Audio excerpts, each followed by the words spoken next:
Boa tarde a todos. Eu gostaria de, até antes de começar, eu gostaria de dizer da minha satisfação e alegria no sentido de poder apresentar aqui um seminário totalmente inovador. Inovador não apenas para Ribeirão Preto, mas inovador para o Brasil. O debate e a discussão sobre food law, ou seja, uma legislação, uma normatização, uma normação incidente sobre a comida. E isso é muito novidadeiro, muito novo, essa preocupação, essa sensibilidade sobre a alimentação em si é uma questão absolutamente nova no direito. E por isso que, por mais uma vez, eu fico realmente extremamente satisfeita e extremamente gratificante. Vocês vão poder entender esse sentimento muito mais tarde, mas no sentido de abrir uma discussão e um debate sobre um tema novo, um tema que demanda preocupações. Eu estou abrindo, portanto, aqui este seminário sobre US Brazilian Law, Food Law in Dialogue. É um diálogo, é um debate sobre a questão da normação, da normatividade, se necessário, quando necessário, e em que dosagem é necessária a preocupação com a regulação do alimento. E eu queria, neste momento, e até antes de declarar abertos os trabalhos, e as discussões girando em torno dessa matéria, eu queria cumprimentar realmente o Eduardo, o professor Eduardo Saad Diniz, professor, meus cumprimentos. Obrigado.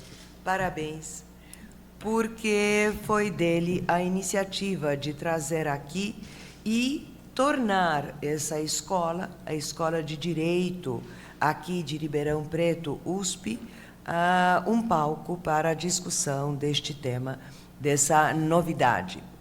E eu sei que aqui os nossos professores têm realmente cuidado e sensibilizado ante propostas novas, discussão de temas novos, temas que realmente chamam a atenção da sociedade e da comunidade social de hoje, século XXI, 2018, quase adentrando no ano 2019.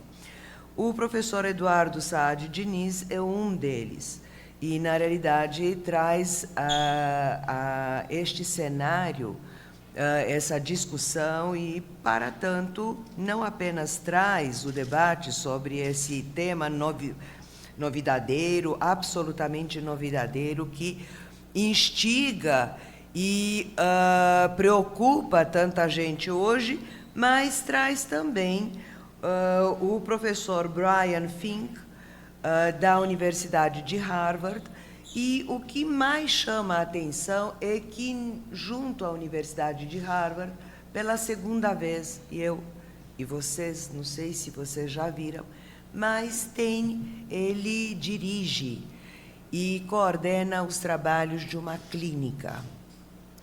Ou seja, nós já tivemos um dirigente de uma clínica voltada à questão educacional, e nós tivemos aqui a presença dele, já me chamou a atenção, na realidade, pelo fato da Universidade de Harvard manter junto, vinculado à universidade, à área acadêmica, uma clínica que trabalha não só a investigação científica, mas também a experiência, o experimento em direito. E isto é realmente importante. Eu gostaria de não só parabenizar o professor Eduardo Saad Diniz pela realização do evento, pela iniciativa, como também cumprimentar, agradecendo a presença. Tem tradução? Não, eu queria. I want to thank you. I want to thank you very much for the visit and for the debate and for the speech about food law and about the clinic also. That's for us is a very new method used by the universities, and so it's very, very interesting. And so, Professor Brian, we have to thank you. Obrigada. E eu gostaria de agradecer a presença do professor Marco Braga, meu colega da Faculdade de Direito Mackenzie e meu ex-aluno. Mas com essa idade, realmente, eu só tenho alunos espalhados por todos os cantos.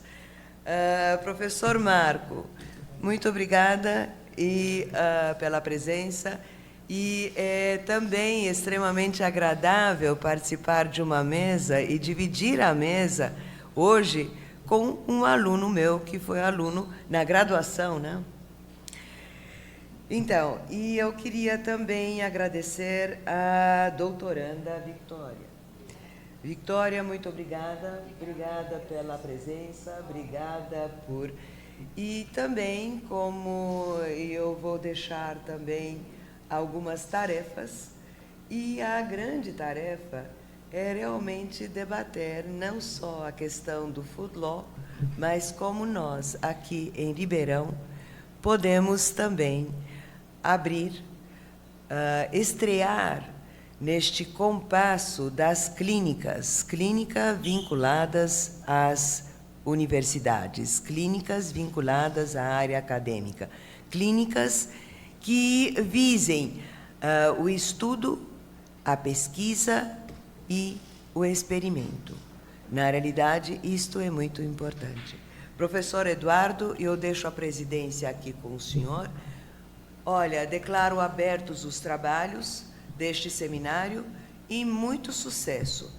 E espero que deste seminário, dessa reunião, desses debates, tenha como resultado algo que a gente possa efetivamente publicar e deixar um marco, uma estreia da questão girando em torno de food law, aqui, estreando junto à USP Direito Ribeirão Preto. Muito obrigada, professor. Obrigada. Posso me retirar? Muito obrigado, nossa diretora e também nossa professora Mônica Herman. Professor Brian Fink, allow me to speak only a few words in Portuguese, ok? Não é comum que nós façamos seminários, todos eles na língua inglesa, especialmente aqui na nossa casa, né? Então, eu gostaria de encorajá-los a falar bad English, né? Assim como eu falo bad English. Todos nós temos direito de errar. O que nós não temos direito é de rir da outra pessoa que está se esforçando em tentar falar inglês para participar do debate. Se você fala muito bem inglês, por favor, ajude o seu colega que está se esforçando em fazer uma questão, né? Eu vou duvidar muito, não daquele que se esforçar em fazer um questionamento em bad English. We are allowed to speak bad English here today. Mas eu não vou admitir, não vou tolerar que as pessoas riam, tá, das outras pessoas que estejam se esforçando para participar do debate. Professor Brian Fink, the introductions were all made today, but more than that, I would like you to please inspire us, bring us new ideas, new emerging methods. We are now facing some authoritarian trends, not only in the south, but also in the north. And the debate on... okay. So, please, inspire us as well. Eles acabaram de inverter, o Marco vai falar primeiro, então, please, Marco, inspire us as well. Because the second thing that I would like to say you, we have here a real expert in terms of food law, in terms of domestic food law. Marco will present you the handmade raw milk cheese in the Serra da Canastra, as we all know. And this is a very outstanding opportunity that we have to bring the realms, the real dimensions of our real concrete problems. And from those real concrete problems, we can debate and bring solutions. That's our role here at the university. We need to debate, we need to study, to produce knowledge for social change. If we are producing science without this objective in mind, we are failing. We are simply failing.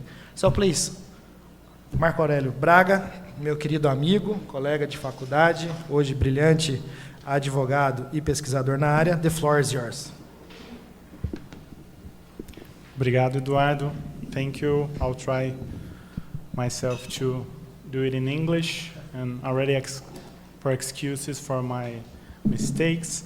And I would like to start with a presentation from the Canastra region. It's an I work with the Productive Association of Raw Milk Cheese Production in Serra da Canastra. And it's in Portuguese, I'm sorry, but it's only a few slides. The president of the association, which is called João Carlos Leite, he's sorry, but he's not able to be here today because he's opening a coffee trade fair in Belo Horizonte.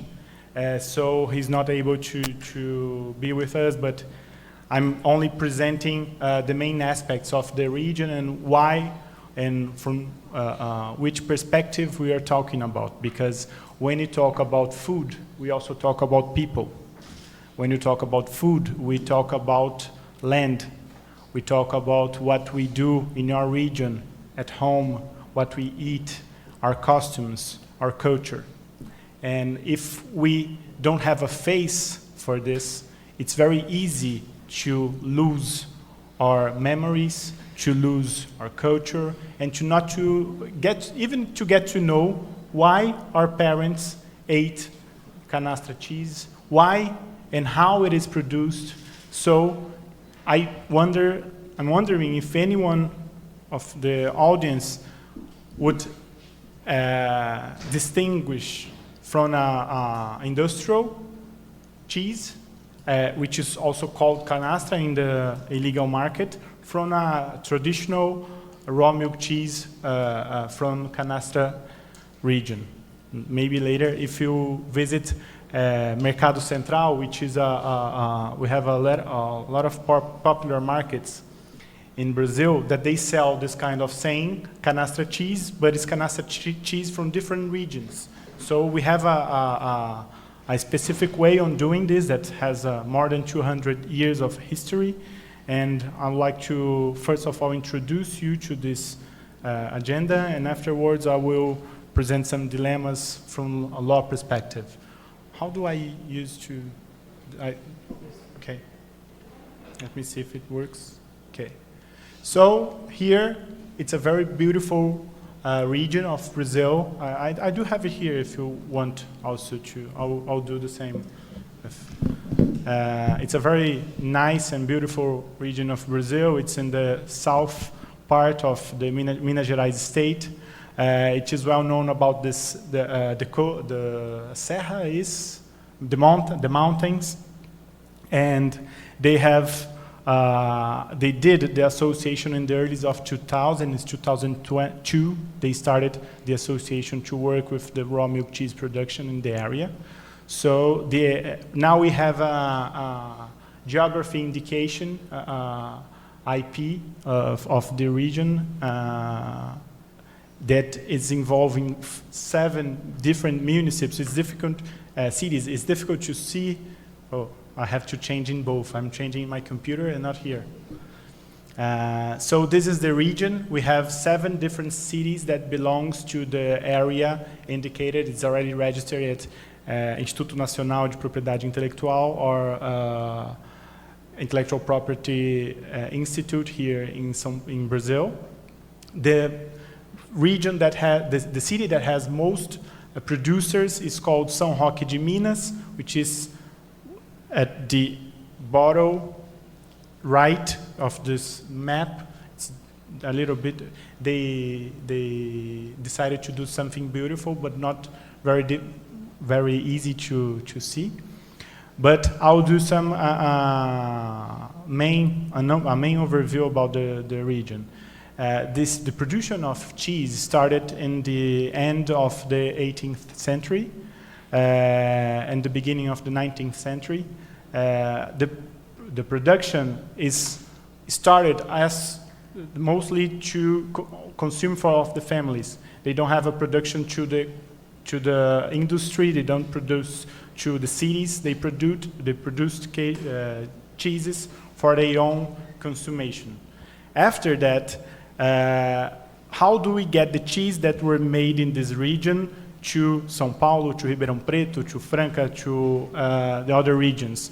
We have something called tropeiros, which is what we were discussing during lunch, the cheese marker. The guy marker, yes. This guy that puts, he uses a horse, fills up the horse with cheese, walk the horse through São Paulo, which is almost 500 kilometers with horses to get the cheese here, to get people eating cheese.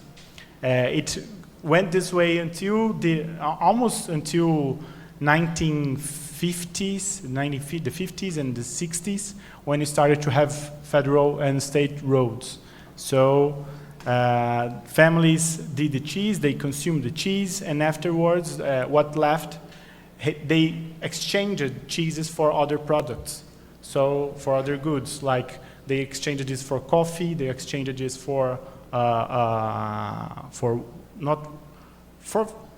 having things for themselves and their families, because they didn't have any roads. It's a farm, isolated for anything else. So you only have the chance to speak with the civilization, as we call it, by this cheese marker. Afterwards, it's here where I'll talk later to discuss a little bit about the problems that we have. So one of the main problems that they had is about logistic. How do we get the products and how do we sell it to other regions? And the properties until now, they are small. They are very small. What we call módulo rural, they have less than one módulo rural. I don't know how to say this in Portuguese. It's a way to indicate the size of the properties. They are very small, like it's a measure to use it. And after having this problem, we got to the 20th century with 2,000 producers known to produce raw milk cheese. And nowadays we have only 780 producers of raw milk cheese in Serra da Canastra. So what they say, this is a presentation that I have from Sebrae and Aprocan, the region is united by the product. The product is the cheese. They have, of course, other goods. They have coffee, they have tourism, they have good landscapes to be visited, but the product is one of the things that they are united with. I'll change there because I'm here. The natural characteristics of the region is also well known. It's a very good city. So why do we know Canastra cheese? We know Canastra cheese because a lot of us have relationship with Minas Gerais state, and a lot of us knows something related to the region. So people went there and people came from there to discuss and to know, and this trade got the product famous all over the country. And what they state is that more than have a good nature and a good product, the region is united by a way of living. They have, here in Brazil, we have a way to speak Portuguese that is caipira. We don't only use this in the countryside, in the very specific regions, and they are simple. They are simple people. They like the way they live, and they you're going to visit São Paulo tomorrow and you're here in Ribeirão, the region is totally different. What they are trying to do is to preserve and to protect this kind of relationship with the land, with people, and to protect their culture. Oh, sorry, it changed. It's not going back. It's only going forward.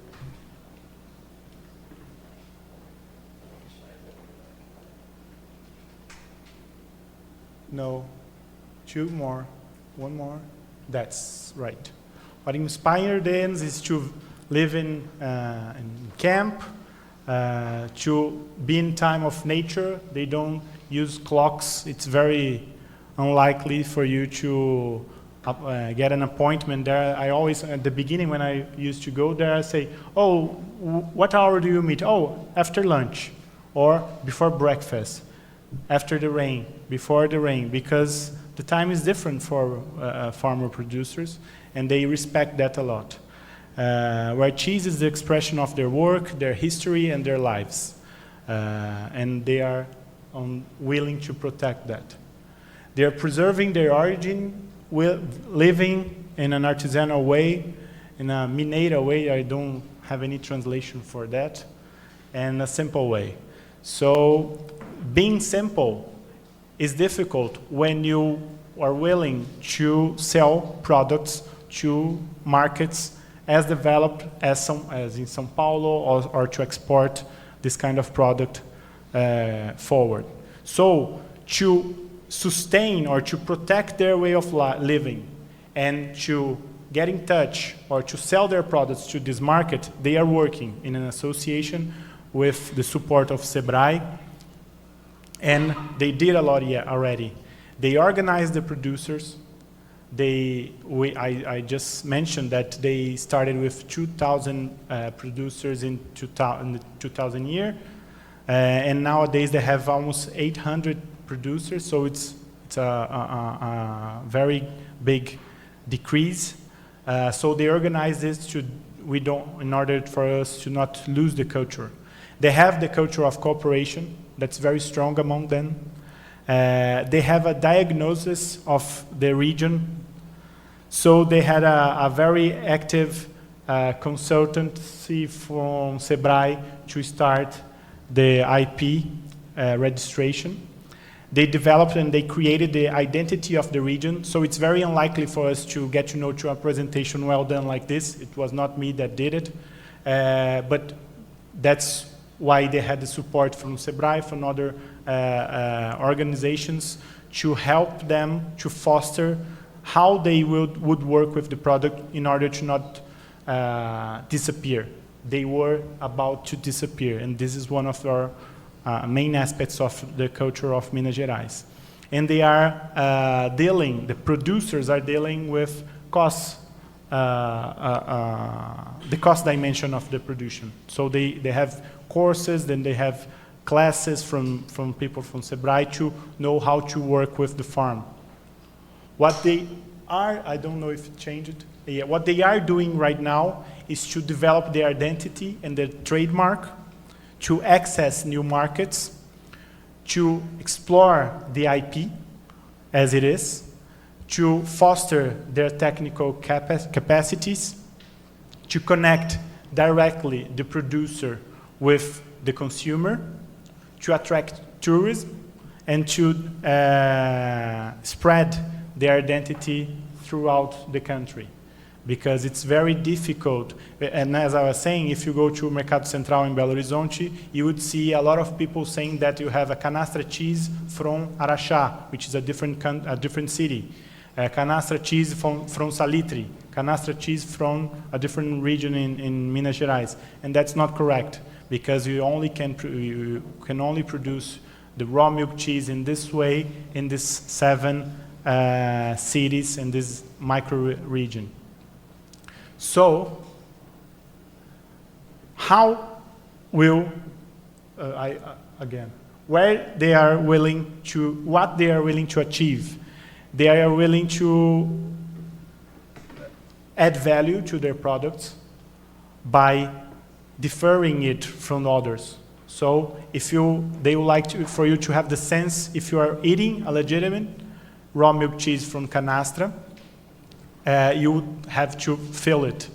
They want to add value to the producer.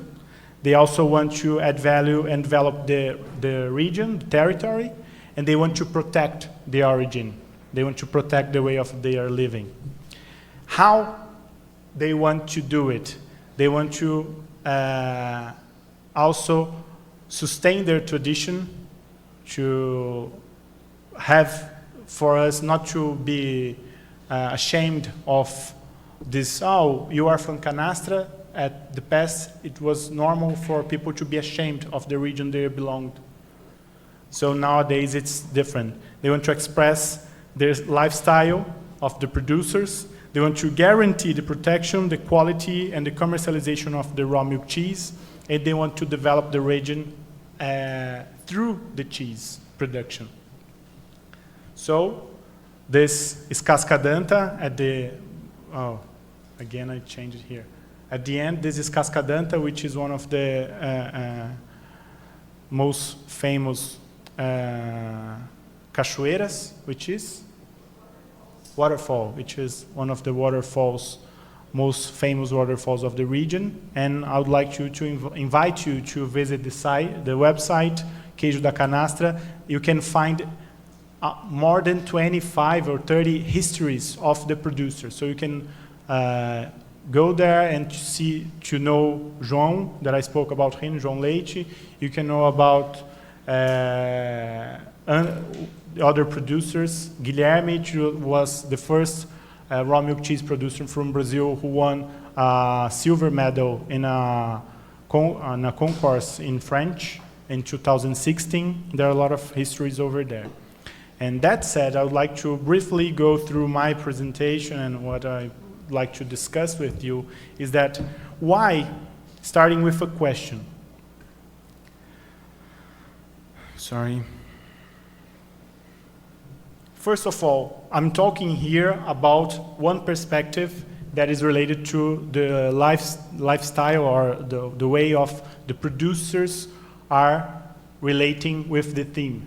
I'm not talking about consumers, I'm not talking about guys who commercialize the product, and I'm not talking about the overview of the state. I'm talking about the producers, because I think they're the main actors of this chain. First of all, why it is illegal? Why nowadays, not illegal because our federal legislation changed a little bit a few months ago, but why a cheese that is made at the same way, in the same table, wooden table, is illegal? Why our federal organization MAPA, which is our agricultural ministry, found it illegal in the 50s? It is illegal because Brazil decided in the 50s to industrialize and to urbanize the country, to move people from the countryside, from farms to cities. In that way, the challenge of the time was to get products of good sanity, with sanity control. We can produce things in large scale with sanity control, and we would have to have cheap products in order to everyone to be fed. So that's why the challenge of the 50s gave us a federal legislation called HISPOA, that is an industrial regulation for industrial and sanitary protection of food coming from animals, something like that. And we need to remember that our president was Getúlio Vargas, which has a very clear, very strong plan for developing the country based on industrialization and urbanization. So that changed a lot the way we deal with food. So we had to have food not produced by our own families. We had to have food bought in the supermarket. To do this is a very big challenge, and we needed at the time a legislation to implement or to foster our way to produce food cheap, with safety, and available for everyone in city, not in farms. But 40 years, in a very brief overview, 40 years later, what do we have? We have a movement from all over the world going back to origin, going back to what, oh, I do eat this kind of cheese, but I don't see any reference, any history. I don't know who did this. I don't know what it's made of. We had the scandal of Parmalat 15 years ago that they added, I don't know why, what, in milk, and people start, what? Acid. They added acid in milk, and people start to think, what I'm drinking, why I'm doing this, and not valuing the work of producers in different regions. So our constitution came in the 80s saying that we would like to develop the different and very different regions in Brazil, that this is a main goal of our economic order. And we have an agricultural policy that states that we have to protect the culture that comes together with the production. So we did this in the Constitution, but the law that was made in the 50s did not change. So we started having some big troubles with raw milk cheese production, because this legislation in the 50s stated that was impossible to produce cheese without using pasteurized milk. That's impossible. So we have an article that was number 928 saying that we would tolerate some different types of production of cheese that uses raw milk as the main raw milk in place to the pasteurized milk. So we started to have a dilemma: the 50s regulation and the Constitution.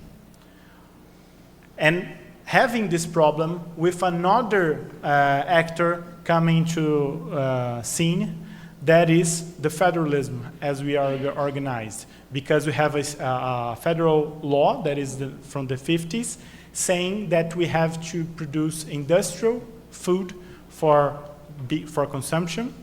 And we have our organization, the Agricultural Ministry, and Anvisa also, that states in this regulatory framework, that it's impossible for us to produce cheese without pasteurizing it. So the question that I make is, one, why is it illegal? I think I answered. Now, what do we do with the 80,000 families that produces raw milk, cheese, or other kind of artisanal agricultural productions here in Brazil? We say that, oh, you need to buy machinery, and you need to standardize your production, because you're not allowed to access markets. That's what we said to them. What happened with the price of the same product? We had at the beginning of this century raw milk cheese that was sold from something around 10 reais, but you have to imagine that one piece of cheese, traditional cheese from canastra, consumes 12 liters of milk. So if you're selling a cheese after having it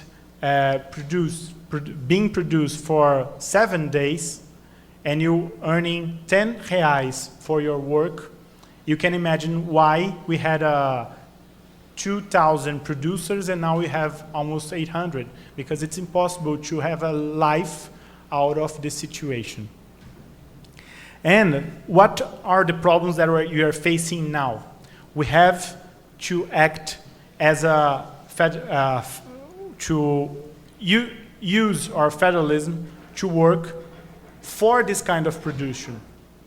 We don't need to disable this chain or how they are organized, and we need to act and to have our federal level, the state level, and the municipal level work together and cooperation, as the Constitution says, to solve this kind of problems. And what happened in these last few months? In May, it was edited a federal law number 13,068, 13,680, which states as follows. As long as the federal administration does not provide a regulatory framework that is good for artisanal productions, not only for cheese, for artisanal production at all, the consumption and the commercialization of this kind of product is free to go all over the country. And it stated after that, saying that the competencia, how do you say? Competency, no, competition? Competition. The competition to regulate the raw milk cheese production and other artisanal production here in Brazil would go from the federal level to the state level. Why they did that? It was a deputy from Espírito Santo, which is another state here in Brazil, that says it's impossible to organize a production in a country of the size of Brazil, saying in a federal law what is artisanal, what is the size of the property, how do we produce the food, how do we get in one piece of legislation to regulate cheese made from the south, from Canastra, from São Paulo, from different associations.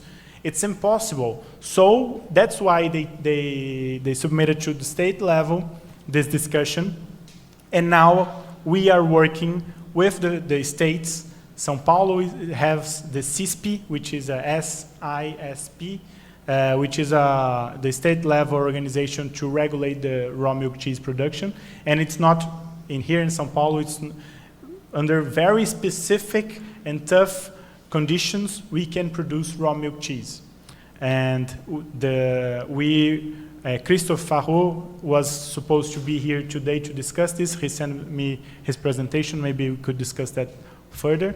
But the main problem that we have nowadays is to organize the artisanal productions from Brazil in different states and with different demands and with different problems in a way that we can solve the federal level. What is the main goals? What are the main objectives of the state when they are regulating food done by the local people? What are the main aspects that we have to protect if we are looking from a state perspective, if we face this kind of problem? What are do we need a sanitary legislation at the federal level to discuss it, or is it possible to have it different types of regulation throughout different states?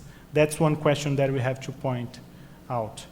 The second question is, if we can solve this kind of problem, and a problem that we have, how a young democracy like ours and how a new economy like ours can solve problems, this kind of problems that we are involved. The milk and cheese production in Europe has more than 2,500 years. I read it in it will come the name of the author that I used in my PhD thesis, discussing this 2,000 years ago. And they already did it as trade.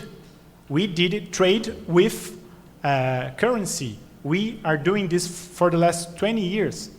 How will protect this kind of culture, involve this in markets developed as São Paulo? How culture will work in this trade? Will we preserve the culture from Canastra, or Canastra will become São Paulo? This is one problem that we have. Another aspect, if a problem that is very common to law, if we regulate the sector, what will happen with industry, with the dairy industry? Will they consume or they transform the raw milk cheese or the artisanal production into a product and use the legislation to expel the traditional producers from the area and start to sell the other goods that we have there? We have water, good weather, and everything else. How do we protect this, or is it possible to protect after the development comes out? What will happen to the cities? If we, São Roque de Minas, they have 6,000 inhabitants. It's nothing. Copan in São Paulo, which is a Niemeyer building, has more inhabitants than the city. So it's difficult for us to discuss, but we don't have to be afraid of development. We only have to be afraid of progress, because they are two different and completely different things. We want to develop the region, and we don't want to give put some effort to have them made rich, because that's not. I think that's not the point. And another question that we have is that, from financial aspects, how to access credit and how to help those kind of producers to adapt their production to a sanitary regulation that would be fair enough for their kind of production. Because nowadays, for you, we are facing these problems right now at Canastra. If you want to have your production legal, you have to invest something around 50,000 reais for a producer that sells his cheese for 20 reais the cheese and produce 10 pieces per day. It's impossible if you don't have a microcredit policy, if you don't have a credit corporation, if you don't have other aspects that has to be involved in this kind of issue. And only to finish, I would like to mention that the main problems that we are facing comes from law. They don't have problems with organization, they don't have problems with social studies, they don't have problems with, even there, the credit is very easy to have access. They do have problems on dealing with the state. They do have problems on dealing with contracts. They do have problems on receiving from their consumers, because they don't give invoices. They don't know what an invoice is. How do we deal with this kind of situation? And my work there is to help them to utilize the instruments, to have access and to get to know. They don't need to depend on me. I need to help them to understand and to use the instruments that the law gives to them in order to change their reality in a good way. And what I'm willing from this debate and from this conversation is to involve some of you, because we have a lot of work to be done. They don't know how to interpret the law. They don't know how to deal with the state, as I said. They don't know how to, I think lawyers can do this way. That we can translate the instrument that the state has to what our clients want to use. I'm not using them as clients, but as citizens. They want to have the right to protect their culture and to live off it. So the challenge that we have nowadays is from law, is from regulation, is from having the right goals with the right instruments. Because otherwise we'll only regulate the structure that they are working with, and if we don't have this done correctly, in 50 years from now, the culture of raw milk cheese production in Brazil will be vanished. So I think that I used all my time, and I would like to thank Eduardo for the invitation again. It's an honor and a great pleasure to be here and talk with you. I do learn a lot every time I come here, and we are having conversations about this issue for the last 4 years, and I'm looking forward to work with Brian, with Eduardo, and help the producers to solve this kind of problems that I put it here. Thank you very much.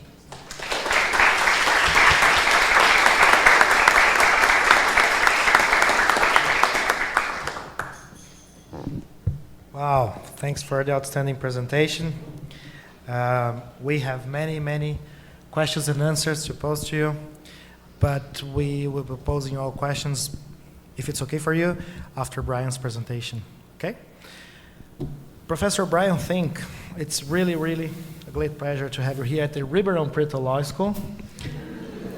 I would like, if you can, please briefly introduce yourself so that the students could have a more real notion of your person. Yeah. So, please, the floor is yours.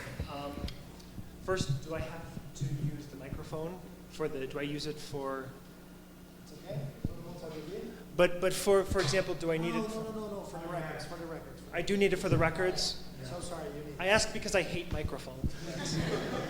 Yes, please. I don't use my hands to talk, so it's easier for you to use this one. Well, I think I'm gonna maybe stand. Okay.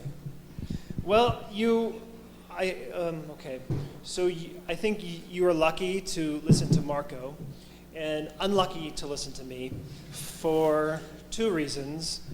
One, his presentation is more beautiful. Mine is not as beautiful. And second, you could sit there and you could listen and not participate. Well, me, I'm going to ask you questions, and I'm going to ask you to participate.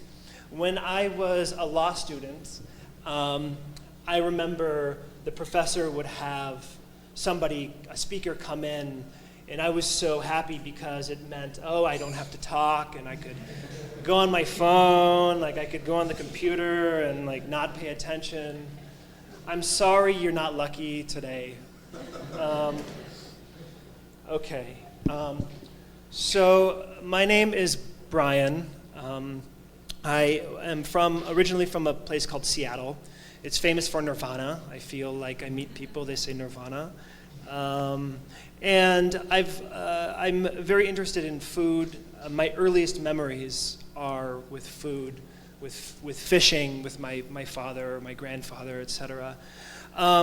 So when I had to, my family they don't have a lot of money, and so what I had to do, I had to like work when I was like a high school, and so I didn't have many options, and I became like a dishwasher or a cook, like something like that. And I don't know, over the years, I worked through college, and I stayed in kitchens, and I don't know why. But now I realize it's because food, there's like this connection. Maybe some of you have similar connections with other things, maybe not food, maybe health or environment or, I don't know, something, not food. Or some of you maybe have a connection with food. Anyway, so I went to law school, so it's a little different, I think.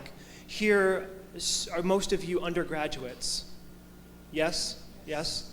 So this is your first time in university? More or less? Okay. So maybe like when I went to law school, I had to do 4 years of university and then another 3 years. It's like a master's or something. Well, it was a lot of time to like grow up, etc., and like think about who I am. So anyway, I discovered food law, and it's a growing academic field in the US, in Italy, in Canada, in UK, in China, in Brazil. It's a growing field across the whole world. And so I thought maybe I'd share a little about it so we can have a common foundation or a common understanding. And then we talk, because I'm very interested in your opinions, and I'm really interested in your ideas, particularly about democracy, or particularly about being someone who can make changes, or someone who has an idea and could make that idea into action. So that's who I am. I'm just a guy who likes this stuff. Okay. So basically I'm going to talk kind of about just a few different things. I want to talk a little bit about this thing called food democracy. And it's basically just what Marco talked about, but more sort of like categorical or system. And then I want to talk about something that my colleagues did in different law schools at Harvard and at Vermont and other law schools to try to create a national food strategy. And then I want to talk about how we looked at Brazil. And we studied Brazil. We studied what happened here in 2011, 2012, to be inspired by you, to be inspired by what you all did here. And so that's really what I want to talk to you about. I'm curious what your ideas are your opinions. Okay, so first, I work at Harvard Law School. I work in the Food Law and Policy Clinic. Excuse me, I need some water. I don't talk much, and so my throat gets. I understand, of course. Yeah, with pleasure.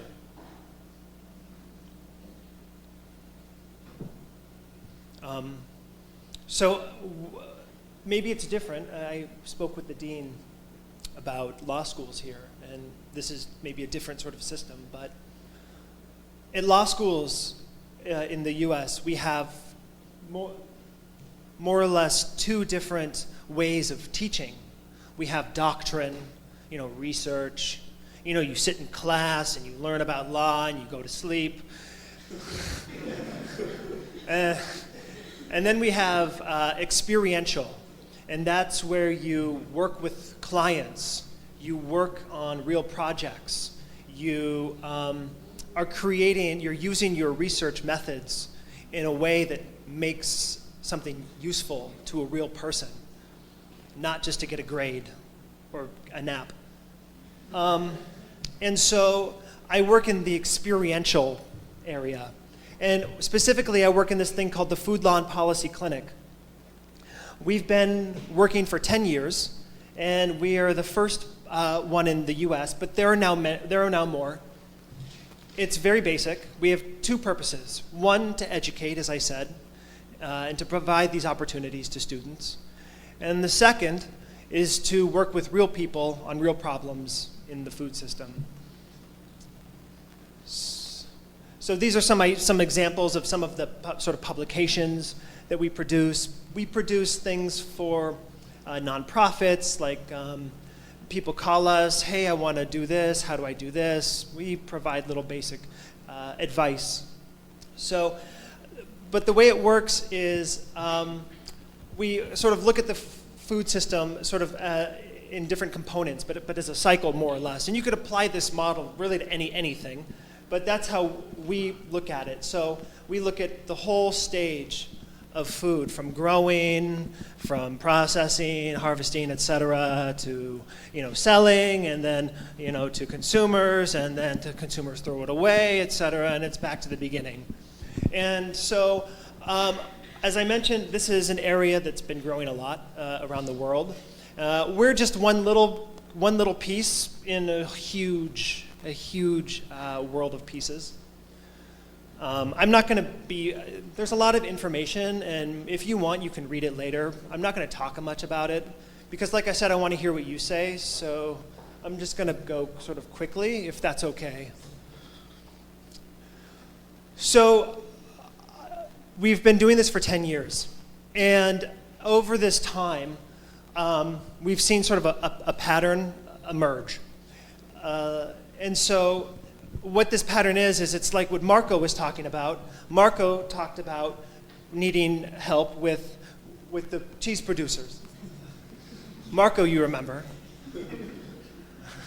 And so we partner with people like, for example, those producers, or with organizations interested in these producers, or with government agencies who want to work with these producers.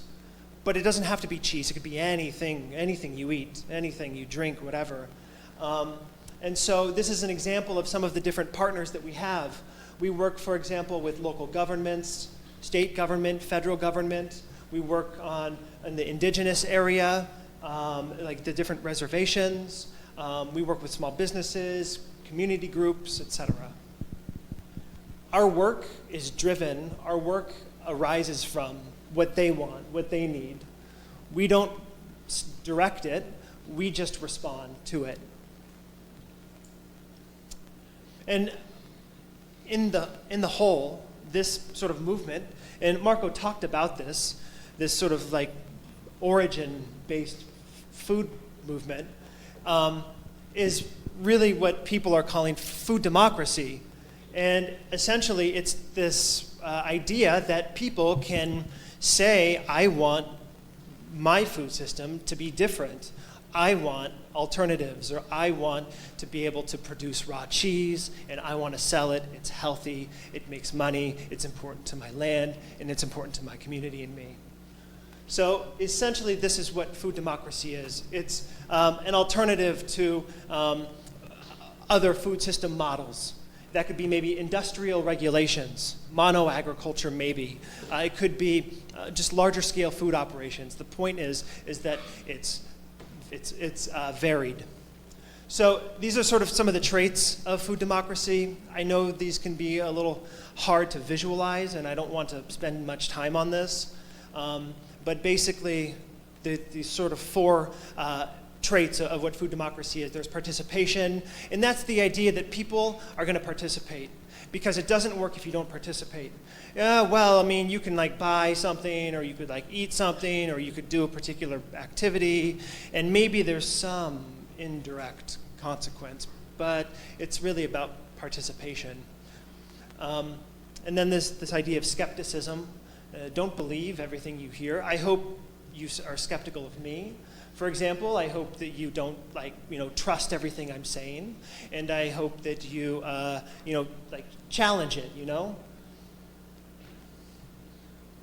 Alternatives, and I mentioned for example raw cheese, and then this idea of proximity, that food is tied to land, food is tied to people, that there are actual identities, there are actual environments, and when you eat something, there are consequences, whether it's at home or whether it's far away, there are real consequences.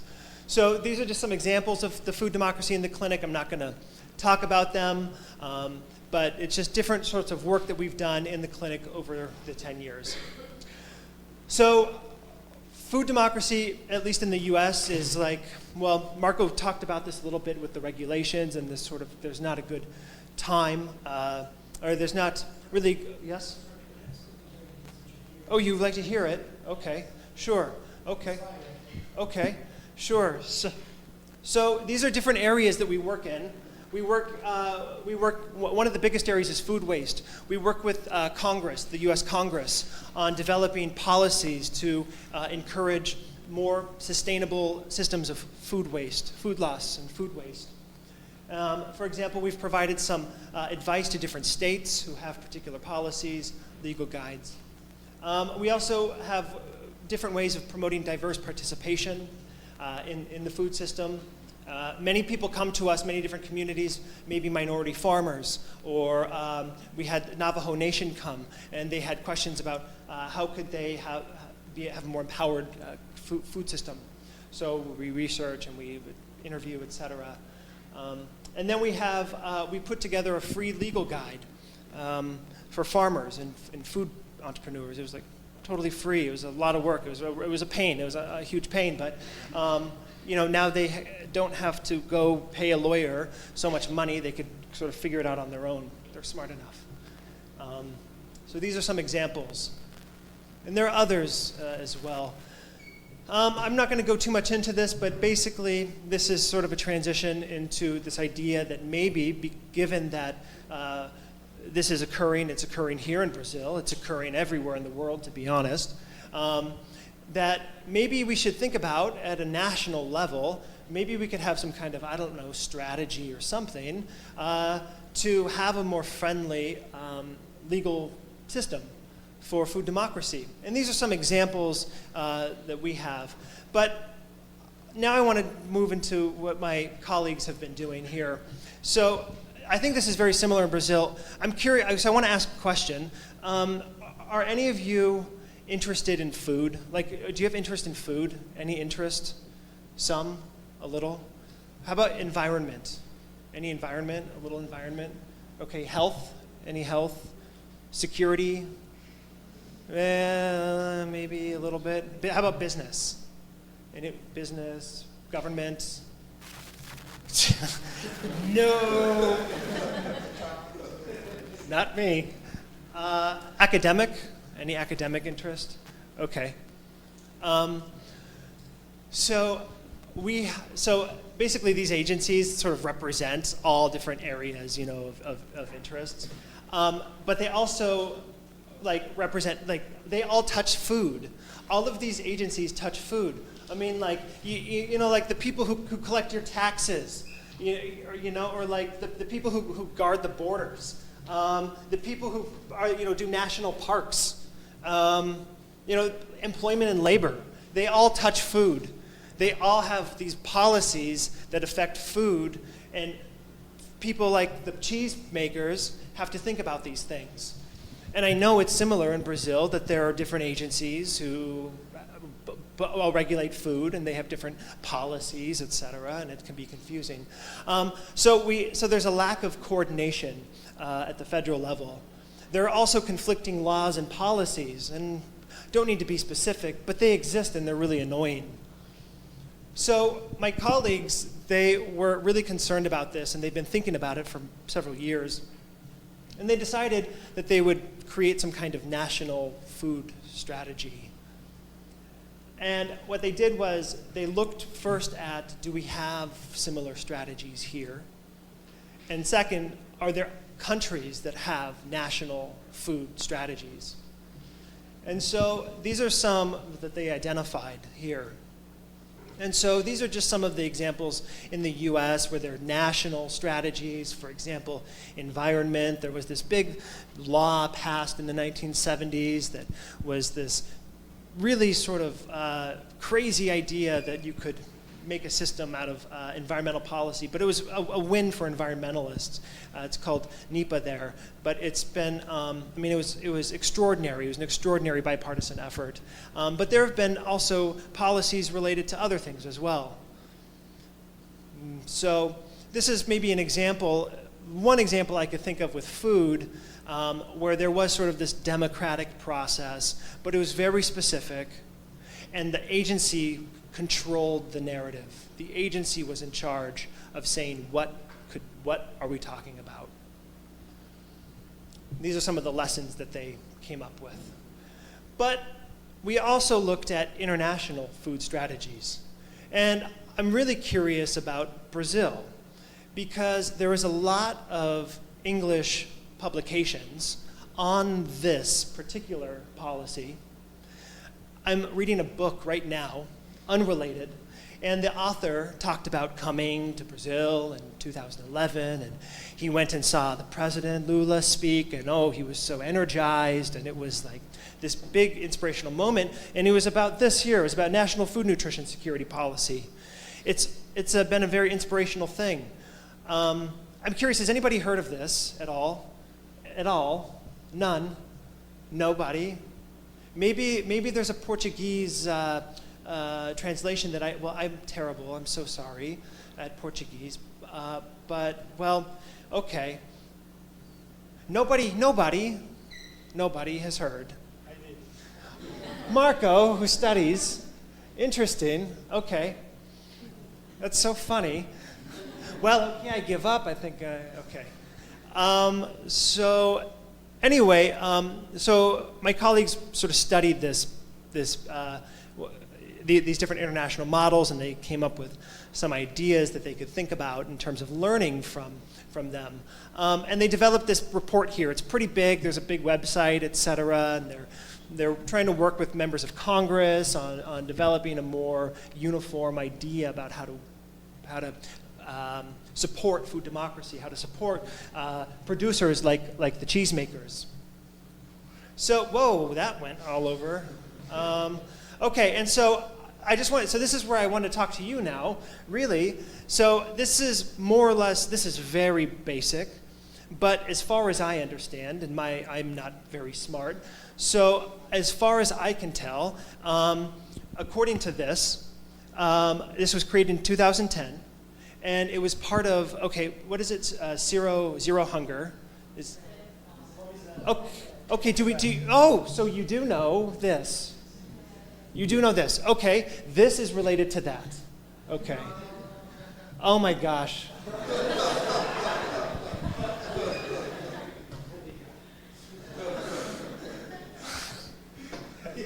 Okay. Oh, I was like sweating and gonna. Okay. So the idea is it is related to this constitutional right to food. Do you know about that? So have you heard of that, the constitutional right to food? For me, it's a new concept because we don't have a constitutional right to food. Okay. So in any event, so my colleagues, they sort of looked at what came out of this, which was a framework for looking at food and nutrition security, and the plan that came out of it. These were the policy goals that came from the security plan, and it was very broad concepts, connecting sectors together, private sector, public sector, academics, etc. It was about trying to identify or understand the problems of the food system, and to promote different types of sorts of food systems, basically, with this goal of having more food security. Whoa, well, that last slide was, to me, the most important. Well, so in any event, this plan was not like, as far as I know, and I might be wrong, okay? But my understanding is that it was a democratic process. That many different people were invited. Many people came together to discuss different problems that they had in the food system. And that it worked like this, that there was local committees or local councils, and that they communicated up to state level councils, and that the state communicated to federal level council. Okay, and so really, that's kind of the end of that. I don't want to talk that much. I just want to introduce that idea because I'm very curious about your opinions, and I'm really curious about your ideas. And I don't know if this is the right time to start talking about that, but I'm curious about, one, if you think this is democratic, do you think it was actually democratic, or am I confused? Am I totally wrong? Am I incorrect in thinking that? Two, I'm curious about your trust.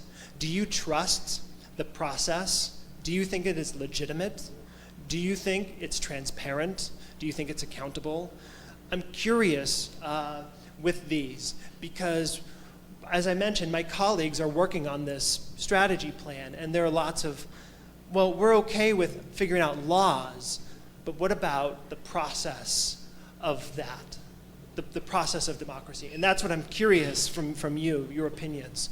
I hope you have them. It sounds like it because when I asked about government, everyone said no. So I know there are opinions. So that's it. I mean, but I hope we can talk about it. Yeah.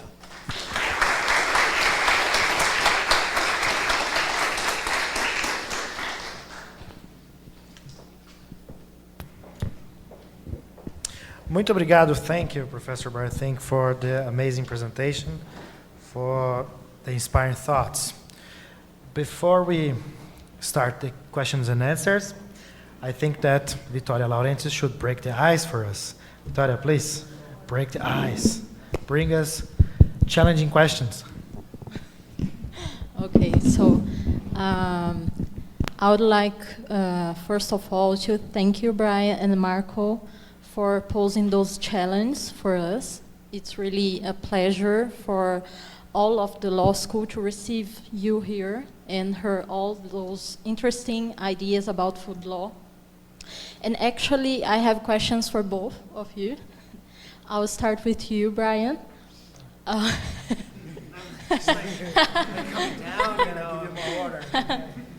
So you've mentioned about these income transfer programs here in Latin America. So when I think about that, I remember that over 2003 here in Brazil, we had like 28% of people below the line of poverty here. And so these kind of programs, they were developed in a certain way to address the main food problem and food challenge here, that was hunger. So this is one perspective. But the question is this enough? Because the right to food is more than access. And this is what we have been challenging today. Because we have another kind of income transfer programs, such as Bolsa Família and others. But they don't address exactly the right to food. We cannot say that with Zero Hunger program, we have challenged the food sovereignty and food democracy. It is not right to say. And I think this is the main challenge. And both of these programs, these social programs, they did not involve the population. We didn't have any kind of audience of people to hear what they think about food and what should be done, how food should be regulated. And one of these problems that also Marco has mentioned is the problem with local producers, because they were not heard about it. And we have problems with the regulation, because you have unique regulation for all the producers. And you have big producers that can address these regulations, but you have also the small ones. And this is a problem. And so you've mentioned too the question about the lots of agencies here in Brazil, in the United States, that has also, I think that here, one of the biggest problems with those agencies is in the health sector, because we have a lot of them, but they don't understand each other. And we have mainly conflicting laws in health, even different agencies that compete between each other to regulate these areas. And my question would be, like, how can we rebuild the system in order to better stimulate these connections between the agencies? And considering that here in Brazil, it's like the same in the United States. Wow. Thank you. Oh, my goodness. That's a big question. Okay. Does this work? No? Can I add something on this question that Victoria made? I would like also to add one point. The time of our democracy, what is happening in the States with Trump administration, here with Bolsonaro. Can we even put this kind of discussing food democracy? After hearing your presentation, for me, was very difficult, because difficult in the sense of a citizen to being, we are not being heard. Imagine people who are not organized, and how to add or the state of art of our democracy on what Victoria said.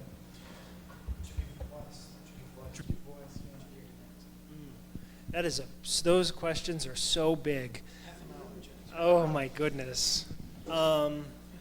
Well, as I said, I'm curious about your opinions, okay? And so I suppose, okay, well, first, to respond to timing.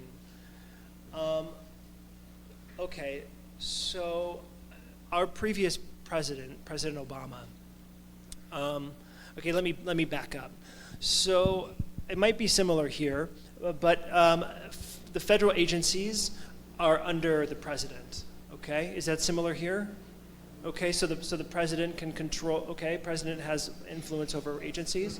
Okay, so then the president can set the agenda, is that right? Yeah. For agencies? Okay. Only our central bank. Okay, similar, okay. Okay, during President Obama, for food democracy, it was exciting. It was an inspiring time, I think, for a lot of people. And I think, for example, of our version of MAPA, the USDA, and it developed this comprehensive program to promote local food system, okay? It provided advice, it provided guidance, etc. It was called the local, it was what was it? It was called the Navigator, if I remember correctly. Essentially, it tried to connect consumers with local producers. It was, I think, a really inspiring evidence of federal interest in food democracy, okay? Well, then the election happened in 2016, and President Trump came to power, and the USDA, it changed, and a new secretary came in. And that navigator, that toolkit, it disappeared, okay? It's somewhere, it's in an archive somewhere. You can find, if you type very specifically with quotation marks, you can maybe find it on Google. To me, that is an issue of the way the system is designed. There's no permanency in agencies. Just by design, there's no permanency in agencies. And it's, in one hand, it's really frustrating for long-term strategy, right? Long-term vision. But in the other hand, it's necessary to have wide influence, to have national influence. Okay, so I don't know if that helped at all. But before we talk about Victoria's, I'm curious, is this something that you observe here? Do you see this here? Are you thinking about this at all? Do you think like, oh, now there's a new president, now that the agencies, maybe the policies that seemed good are going to disappear?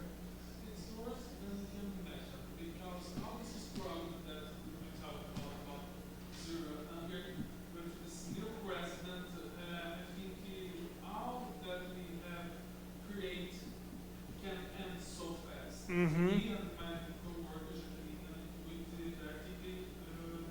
researching about the problems of Venezuela, the connection between the democracy and the food security and food safety. Mm-hmm. And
place where you can be, they use a lot of unreserved because they are so poor and that they know the importance for us of soft food.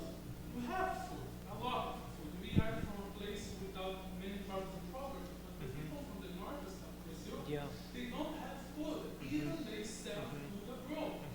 And our countries, they don't care about this. We have very strong moments to face. Sure. Yes, So, and another question that I'd like to ask to you. The first time Brazil decided to make a partnership with the United States in the bad aspects, in my opinion. okay. Because, for example, Obama, like you told in the last administration, they entered the Paris Agreement. And it was a revolution because many times USA, they don't want to do deals with the international special environment, climate, etc. And Donald Trump wants to withdraw from this agreement, and Bolsonaro as well. And it's sad because, and another perspective, bad perspective, that Brazil always has been neutral in international policy, including food policy. And now, because this is partnership with the United States, they start to face problems with countries that they never did before, like for example Middle East, like they start to stop to sell food, meat to some countries in the West because the United States feels more convenient, more important to do more business with Israel. So it's very complicated. So about that meantime of democracy and through the strategy, I think the news of Brazil are the most ever. So if I'm hearing you correctly, it's that yes, there is a similar problem in the sense that there's no permanency in particular types of policies because this ability to just withdraw, and whether that's domestic policy or international policy. So I guess I think of what Marco was saying before about this law that came out for the cheese. It was, I don't remember the number, but basically it permitted these raw cheese makers to sell cheese in the absence of state law. And I guess what I'm wondering is do you think, so this is getting to Victoria's question. I'm so sorry, Victoria, it's circuitous. But I'm curious, maybe, for example, maybe it's more local laws maybe that's the place. If we can't do it at the national level, and you mentioned Congress, for example, well, if we can't do it at the national level, can we do it at the local level? Can we do it maybe at the state level? Or do you think that is maybe not the right approach? That's what we're looking at. That's where we see the most engagement with diverse stakeholders, is communities talking to their cities, municipalities, talking to states, developing state laws under the federalist system. Please. This was my question to Marco. Yeah, does we need local regulation or less regulation?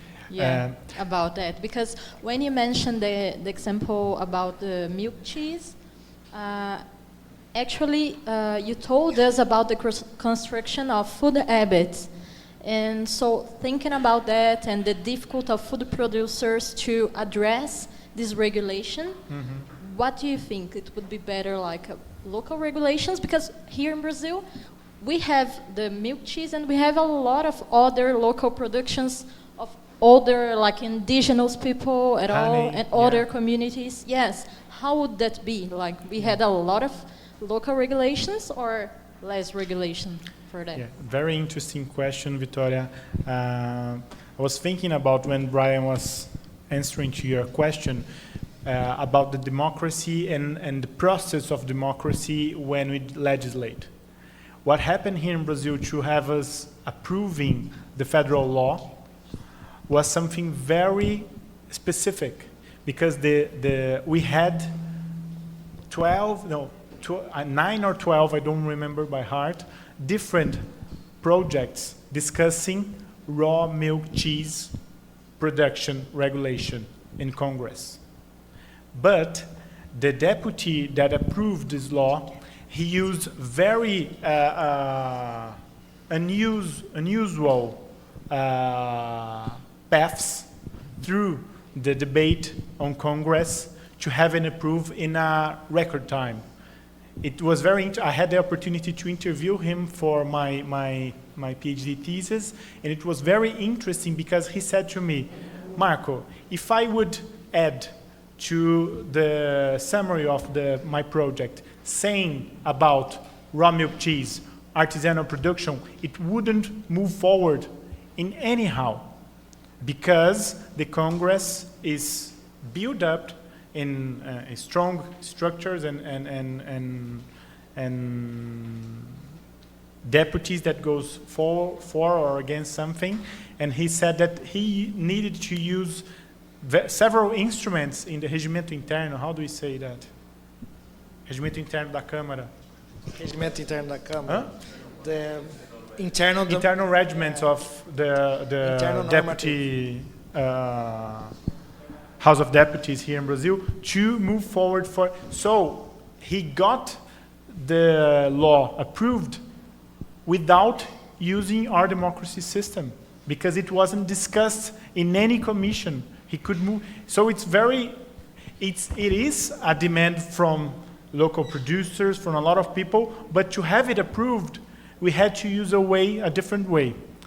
That's one thing that we should understand better, and we should study more, because I think it's very difficult here in Brazil to go through the path or the way that the projects go on our House of Deputies or our Congress.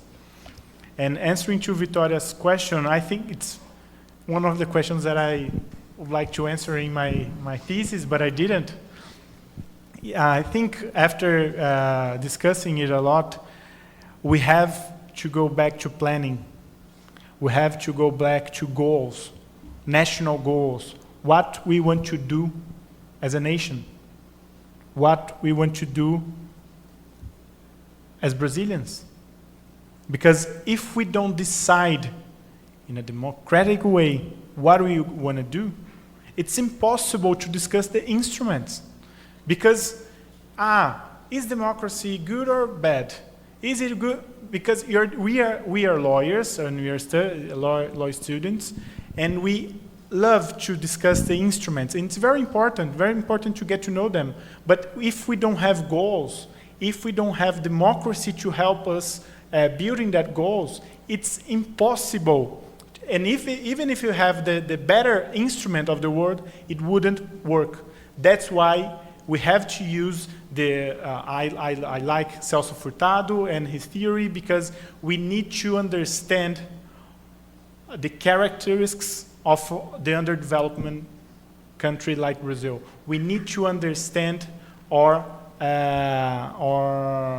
challenges, because otherwise we will import instruments saying, of course we need to have this debate and we need to exchange experiences, but we will have, in France, some of people, professors who were in the defense of my PhD thesis asked me, but you should discuss some this legislation from France or from the United States. Of course I had, but my problem was different.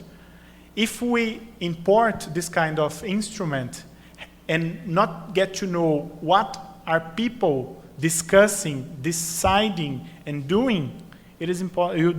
The instrument is totally no. Wow. Thanks again, Victoria, for the tough questions you posed to our guests. And it's now time to challenge our guests. Marco and Brian, I'm very glad to introduce you to the most creative students and scholars in this country. So please challenge our guests. Questions and answers, please.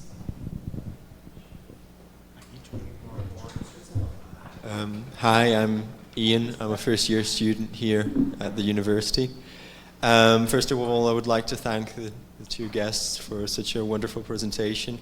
And secondly, I would like to apologize beforehand for my ignorance in the subject. This is probably the first time I've come in contact with the subject of food law, to be quite honest. So I'm not sure if what I'm going to say is completely correct, but for example, after your question, Professor Fink, about our interest in government, and not many people nobody raised their hand, yeah. And I think in part, the situation is mobilized by the current state of affairs in our government. So our current Congress and our current now President-elect. And seeing as though our Congress and its members predominantly defend and even some members are big agribusiness leaders, and so the Congress has a mass representation of,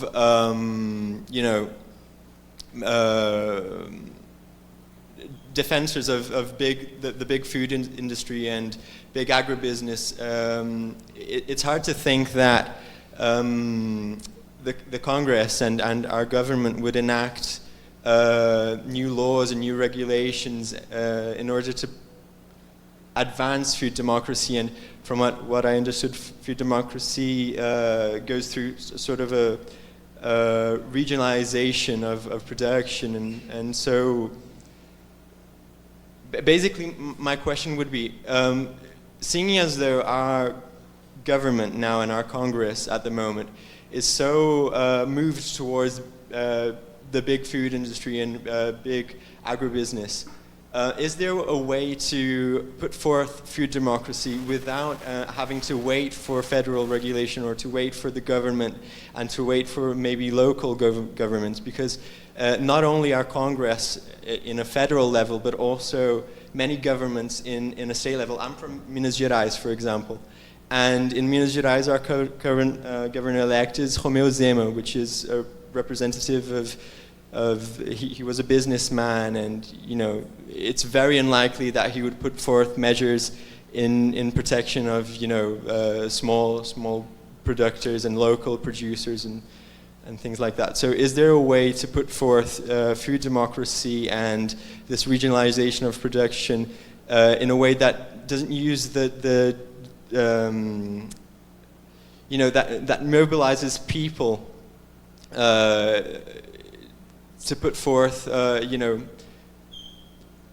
democracy without going through just a vote, representing their interests without, needing to go through the government, basically.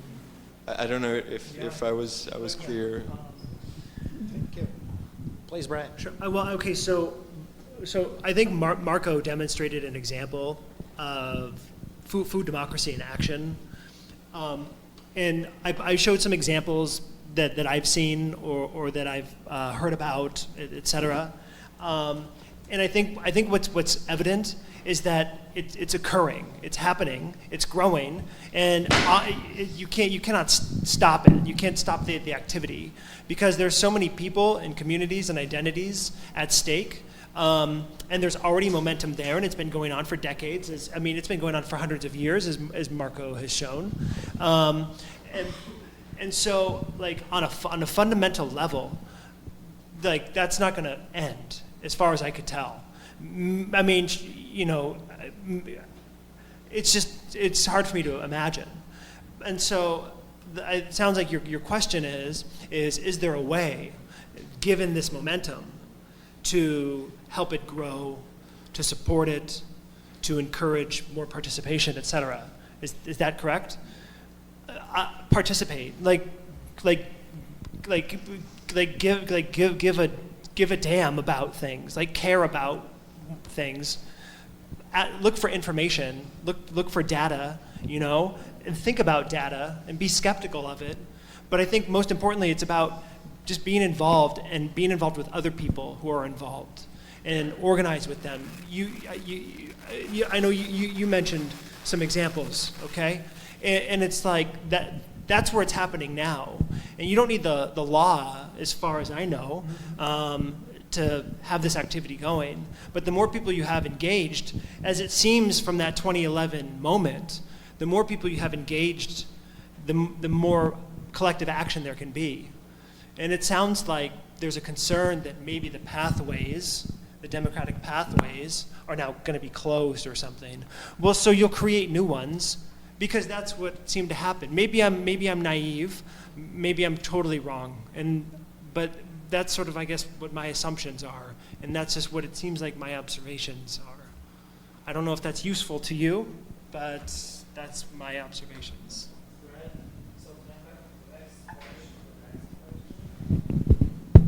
Next question, please. Hi, my name is Rebecca. I'm from the first year too. And I have a curiosity too, because here when we talk about every concentration of land, loss of biodiversity, or food culture patrimony, they call us communist. I would like to know how they treat you and your students in Harvard School dealing with food, the problems with food. Share your Communist Party identity, please. So maybe I missed the first part. Who says you are communist? People in general, like my parents and everyone. Are you asking for advice on talking to your parents? Is this a common problem? Yes. It's a real and... I mean, it's similar. I mean, it's similar to students. I mean, this idea that there's a liberal agenda, or that it's like indoctrination. What is it? It's innovative ideas. It's thinking differently. It's questioning authority. It's being skeptical of what you're being told. I don't know if that's. I don't think that's communist. That seems to me maybe a misapplication of the word. It sounds maybe just, I don't know. I guess we don't, maybe some people think about it. I don't think about it. Because, I don't know, it just doesn't seem like that's the real issue. It seems like maybe it's coming from a different place, like fear or something like that, fear of change or something like that. Fear of now all of a sudden you are going to say no to your parents or something. I don't know if that was your question, but Want to say something? I suppose we just keep working. We just keep following our passion and like be the best that we can be, communist or not. It's okay. Thank you. Next question over there.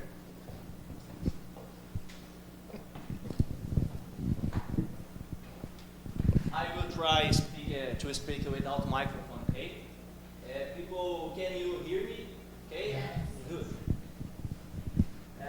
I must to say thank you to Marco and Brian. And I would like to ask Brian, there are some news about big data and food safety. Yes. Okay? Yes. And who's to relate two things? And do you believe big data really can help, can to assist to the development of food safety? Great question. The use of new emerging technologies. And food safety and food security, please. Can I ask you? Lucas is his name. Do you, I'm sorry, I'm Lucas. Lucas, can I ask you? Do you have a specific image of big data? Like, do you have a specific idea of what that is in food safety? Like, is there an example that you think of? I read, but I don't understand. Okay. Understand because, Uh huh. and I'm asking because. I see. Does anybody else here think about big data or know about big data at all? Like, have you heard that term big data at all? Some, a little bit. Okay. So. Okay, so big data, I mean, it seems to me basic, but it's just a lot of information. Maybe you heard about privacy concerns in European Union. Okay, okay. And anyway, so big data, it's just a lot of information that's organized in a particular way, and that can be searched, it can be used to identify different things. So your question is about using big data in food safety. I wonder if you were thinking of Walmart. Maybe you're thinking of Walmart using blockchain. Has anyone heard of blockchain? Yes, Bitcoin, etc. Okay, so here it's emerging. It's new. I think it just became public somewhat recently, the last couple months. So it's still very new. Blockchain is not new, but applied to food safety, it's new. So here's what I read, okay, about it.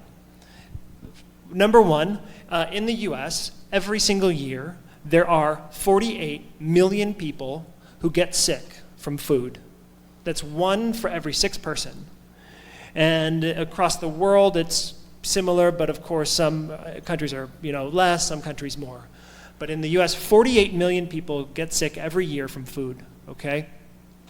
And then number 2 is that this is a very big concern for food companies for obvious reasons, because it costs a lot of money, because people are dying, literally dying from the food. And then number 3, there are difficulties in figuring out where the problem happened.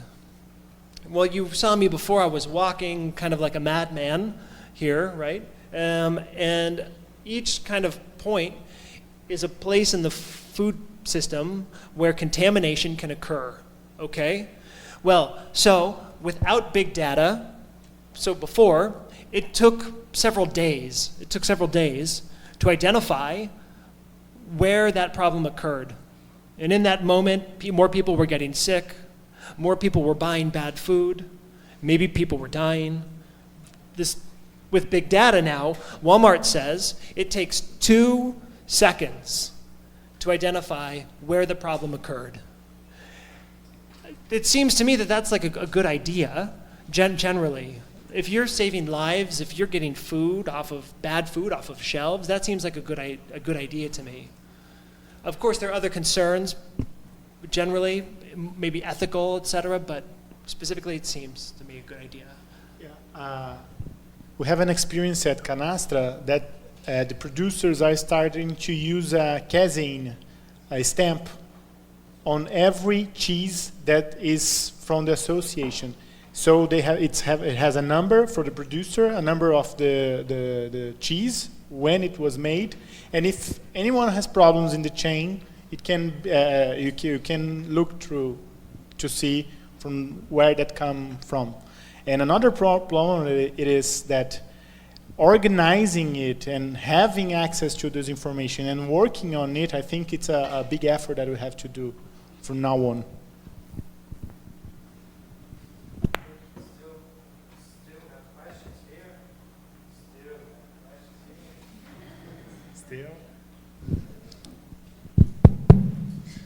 Professor Brian, my name is Arthur. Professor Marco, I'm very pleased for you being here in our humble home. I write some things down here. I will try to ask a question, even if my limited vocabulary, and I hope you understand. So, I've been researching with the excellent orientation by Eduardo about criminal prosecution, about corporate liability, corporate criminal liability, and one thing I found is a database produced by Bendel Garrett and his colleagues about prosecutions registry in the United States, and one of the types of this registry, the crime, in crimes related to food, was founded 91 prosecution, but none of them was sentenced in a trial conviction. All of them, or the majority of them, was sentenced in a plea agreements with the governments. And the facts give us just what are we talking about, the big corporates, you know, controlling this, producing this, all these phases you were talking about, and it gives us the impression of some impunity. So, in other hand, the criminal conviction, as we know, it has some collateral damage, like if we condemn a corporation by its acts, we can cause a majority damage for the production. We see the market, the prices will be reduced, and maybe with this reduce of prices, or even they will not buy from the local producers, they will, this will damage these producers too when we apply this trial conviction. So the question is, how can the food democracy deal with this impunity, and in the other hand, this collateral damage that can cause this damage to the local producers who is being, in these two ways, damaged. You understand? Can you explain your concept of collateral damage again for me, please? Collateral damage, something when you apply the trial conviction, the corporate had to deal with these big fines or these things this agreement they have to governments, and to deal with these big fines, for example, they don't buy food from more food, the quantity of food they buy for the producers, they lower the prices, they demand lower prices, you know. So this collateral damage, in this way, we damage the innocent employees who are not involved in this. We damage these producers who had these prices lower. Do you understand? Yes, I think so. That's a similar. It's a challenge that we deal with generally. I think with this idea of vertical integration. Does that concept mean anything to you? Vertical integration, where a company can have almost or have complete control over the supply chain. Well, it's a challenge that we deal with too, and I don't like, maybe I don't have the answer. Like maybe I'm honest and say I don't know, because it's a problem that we have too.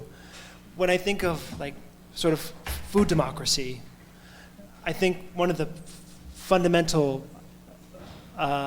characteristics of it is that it exists as an alternative to the sort of food system that you talked about, okay? Because those sorts of criminal prosecutions that you're seeing are in the big producers. I think specifically of a peanut case.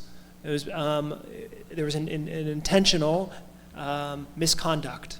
There was a crime of intentionally contaminating peanuts and selling them to consumers. That's like a food crime, right? That is an industrial model. And when I think of, for example, the cheese producers, that's operating on a different food system. Mm-hmm. And so they won't have contracts with the peanut company or those sorts of corporations that you're referring to. For example, he talked about logistics. Marco talked about the distribution. It's a different system. And so maybe there's more trust in those systems, whatever.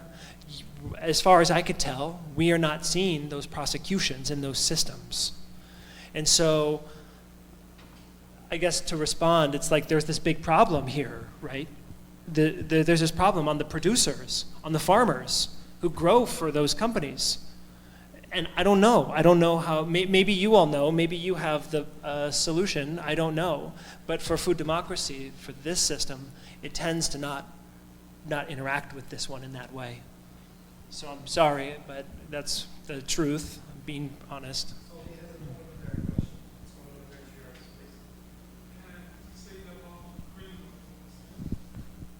about criminal persecution, but my question is more practical. It's like if there is, or if it is common United States class actions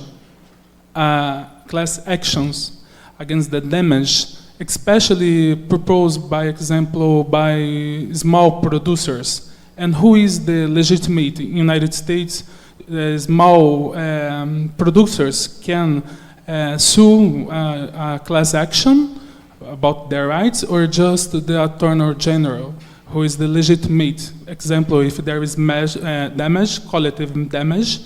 If it's common example, small productions to sue them, this is class action, or not common? That's my question, a practical one. Just to complement as well, Marco, perhaps you could explain a little bit what are the big interests of multinational corporations in the Serra da Canastra field, so that we can put also this in the Brazilian context as well. Please, Brian. Well, I'm curious, are class actions common in Brazil? They do not exist here. Not as it is. Different. It's kind of. I see. Can I ask? It's a really practical question. Let's say, for example, the three of you, okay, sitting right here. Let's say you want to sue somebody in court, okay? Do you have to pay, or like if you win, do you still pay, or does the other can the person you sue pay? Does that make sense? Is that?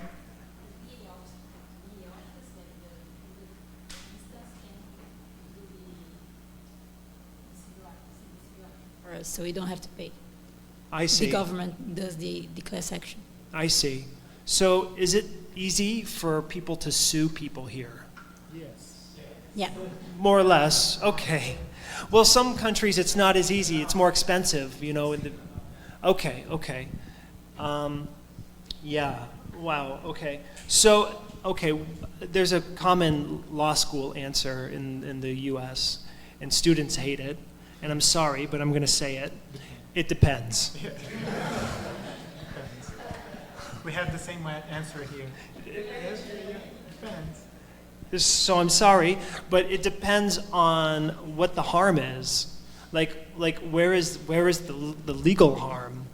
Is it it could be maybe a contract question, or maybe it's a unfair business question.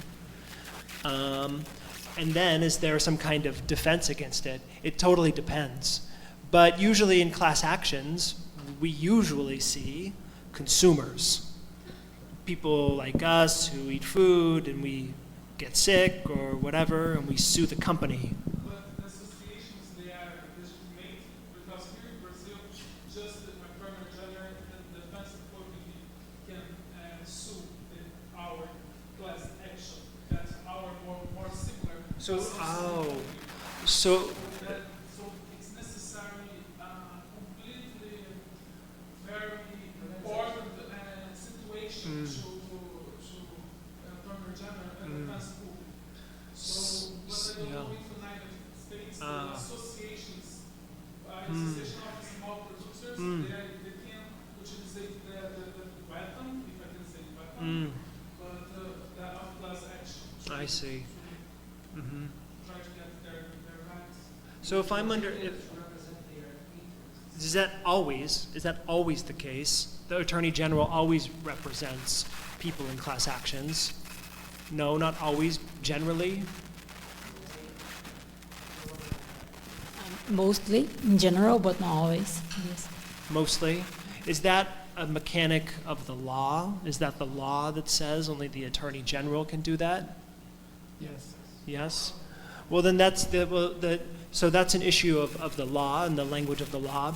We have some areas of law where only the Attorney General can sue, or only organizations can sue, but typically it's individuals who are together. Yeah, it depends. I'm sorry. Do you want to? I would answer Eduardo's question regarding the interests of multinational companies in canastra, or even the dairy milk industry here in Brazil that is also organized. I think there's an issue that it needs to be addressed, is that the relevant market for cheese in Brazil is low price, depends on two main aspects: low prices and distribution. And they are dealing with a problem that is, we are in the middle of a crisis, and we are consuming less. We are increasing every year, but we could increase more. But the prices, the average prices of cheeses in Brazil are going lower. What is happening with raw milk cheese is that we are being able to add value to this chain, the specific chain. So if you are regulated, if you are legal, and depending on a lot of different aspects that we will not have time to discuss here, you can, if you want to sell an illegal cheese for 10 reais one piece, nowadays you can sell the same cheese for 75 reais. So you're adding value to a product that has history, has a producer, has an origin and stuff like that. So the dairy industry is trying to understand the market and to capture these symbols, like local. So what they are doing, they are hiring local producers to sign a line of products. So they say, oh, this is artisanal, because he's signing. They are trying to say that their product is natural. They are using some trademarks and a different speech, to say that they are the raw milk cheese production, and they are small farmers. And that's very common, and this is one part. The other part is falsification. The big industry, they buy cheap cheeses from canastra, they put in a big center, they dissimulate the product, and they sell it. Adulterating the product. Not only the big industry, but an informal industry. Every day, only the city of São Roque de Minas exports to Belo Horizonte and São Paulo something around 20,000 kilos of cheese every day. So it's a lot. And we have only 70 associates for the cooperative and the association. So it's and we have a lot of local producers earning very low money for their cheese, and we have others who can have a different relationship with their consumers.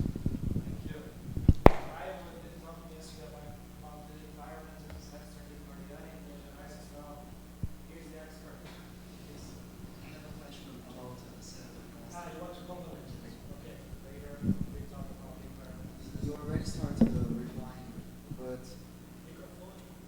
I know, it's terrible. Okay, can you hear me? Yeah. About the raw milk cheese production in Serra da Canastra, IFAM and INPE, I think you mentioned that in your presentation, they recognize only 7 cities that produce this kind of cheese. But if you search online, you'll find that you have up to 11 cities called in the region of Serra da Canastra, and some websites they bring you even more names. And I think you started mentioning it, but it's mainly 2 questions. Does this expansion of the Serra da Canastra region, at least public in media, does it helps the small producers of the raw cheese milk, even though they don't follow the original recipe? You're helping a small producer, or because many of these websites, they're related to tourism, or is this just a way that the small producers, they are finding a new business because we are putting aside the raw cheese production industry? I didn't understand the second part of your question.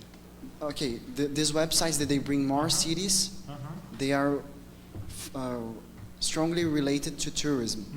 So is this a way of bringing people? I mean, if you can't produce cheese because the government doesn't really help, and you don't have many opportunities, it's quite hard. The legislation also doesn't help. Is this they're changing their business? And you also showed that you had up to 2,000 producers, and now only around 800. Yeah. Thank you. Your name? Fernando. Fernando, very nice questions you made. First of all, about the extension of canastra, it is a political question, a political matter, because at the beginning, IFAM having the canastra cheese as in heritage of Brazil, it was their first defense after having the registration of the way of producing raw milk cheese in Minas Gerais. Was their first defense when the culture started to be vanished. So without they didn't go to regulation saying, oh, we can produce. They went to the cultural protection. And when they did this, the main cities that were organized were these first 7 that I've mentioned. Of course, this can be reviewed, and they are trying to do this to include 2 other cities. But of course, people use the brand canastra for other purposes, like tourism, like other products. We have some coffee that are being made there that utilize the brand canastra to add value to what they are doing. And I don't think that this is a problem, because this is another aspect of regional development. It's impossible if everyone decides to do cheese again. What will happen? You have to have a relationship with the producer or something. Not only about the money you get, because now we have this kind of problems. Producers want to associate with the association because they say, oh, if we associate, we can sell expensive cheese. It's not that. It's not that way. So they are working in different ways to say, no, there are different ways to absorb the agenda of the canastra region, and we can get advantage of it in different ways. Tourism is one of the ways that we can do this. And I don't know if I answered both of your questions. Yeah?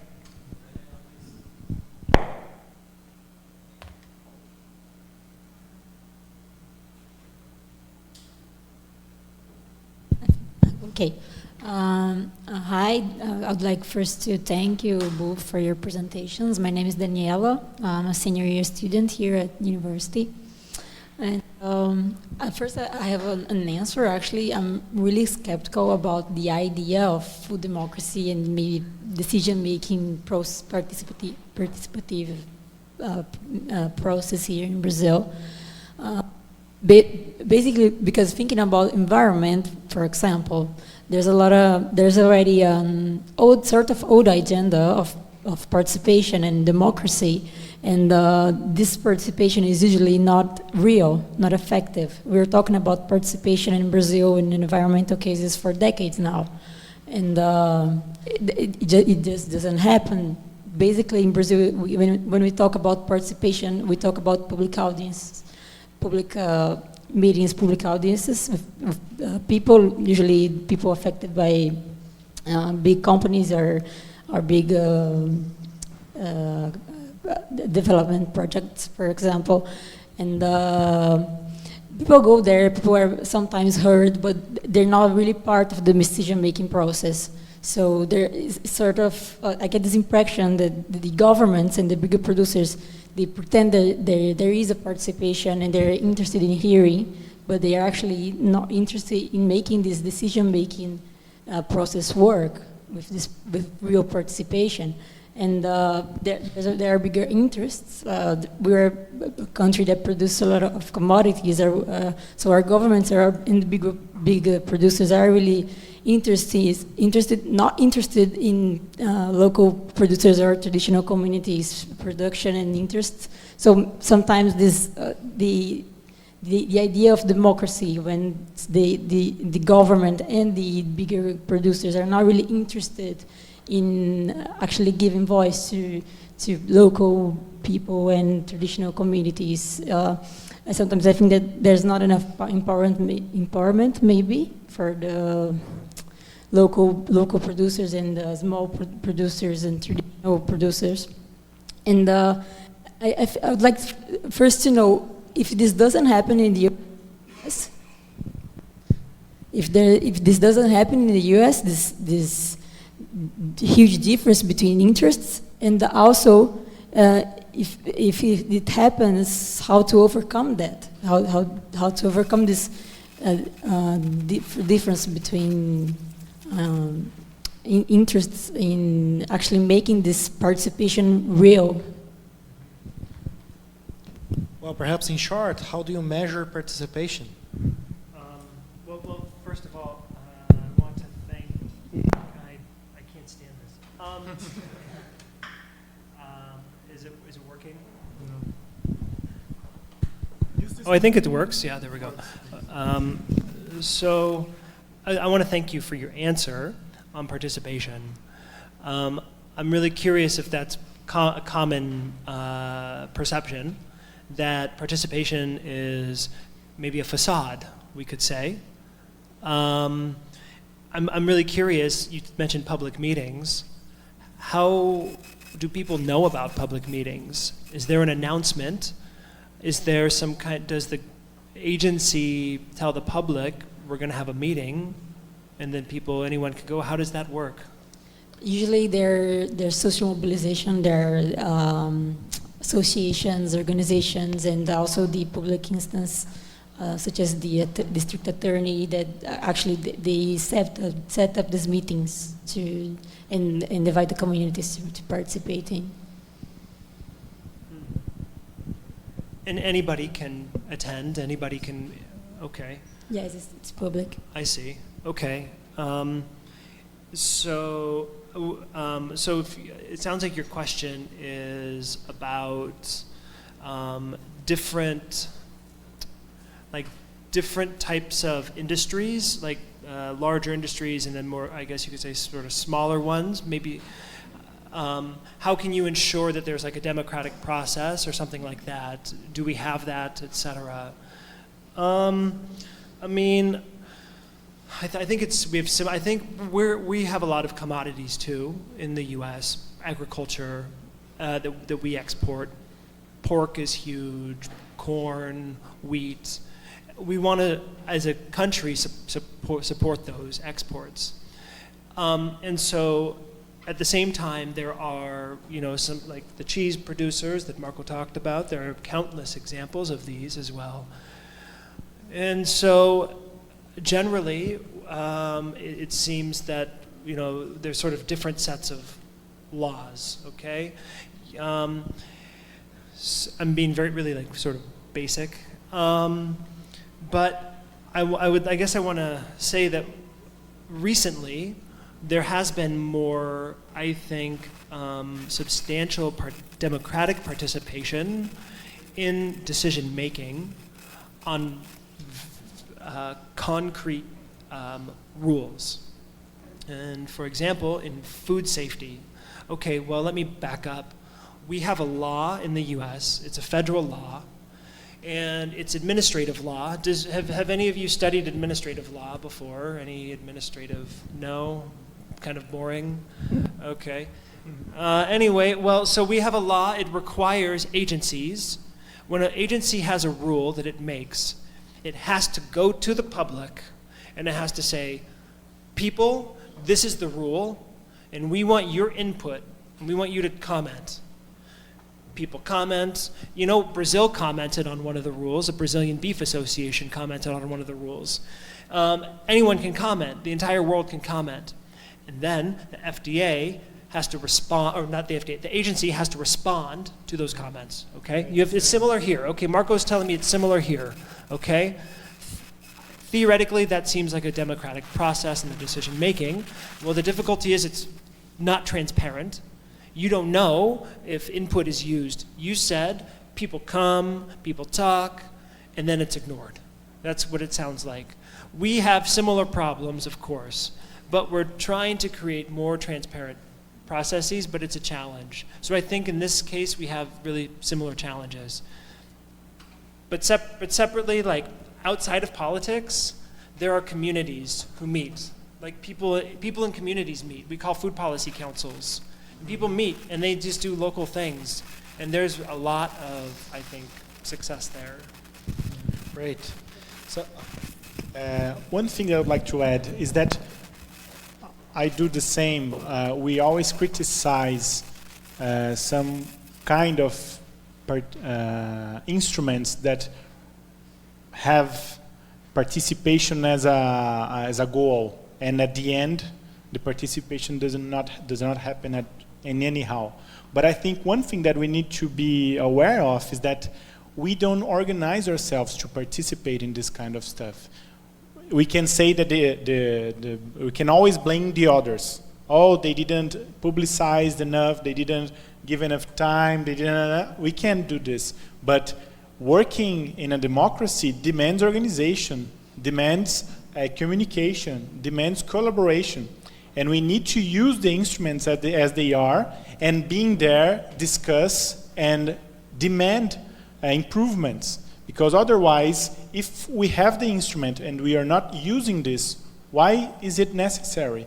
The public audiences that happened, I followed for 4 years all public audience related to raw milk cheese production in the Congress. And at the beginning, there was no one there.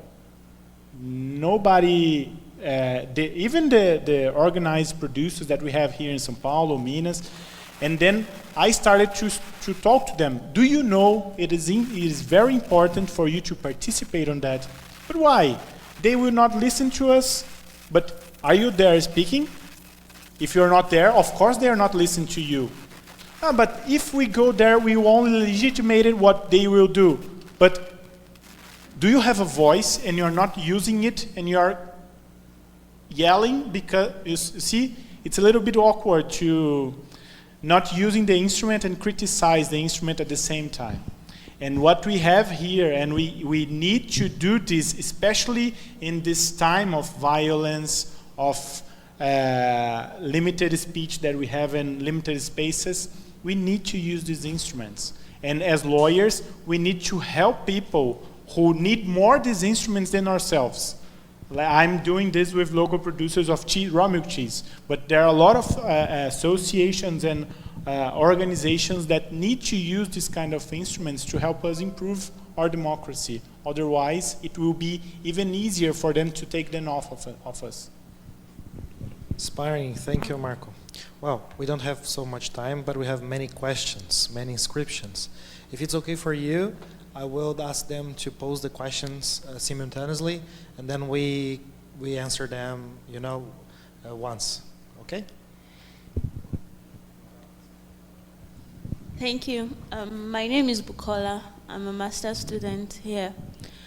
I want to find out the role, the clinic, or the way forward for countries. I come from Nigeria. This is the first time I'm hearing of food law. For countries like Nigeria, that we do not have policies in place for, we do not even have framework for policies like this. What's the way forward? Also, for governments that are even unwilling to create an avenue for policies like this, what do you suggest? Thank you. Great, thank you.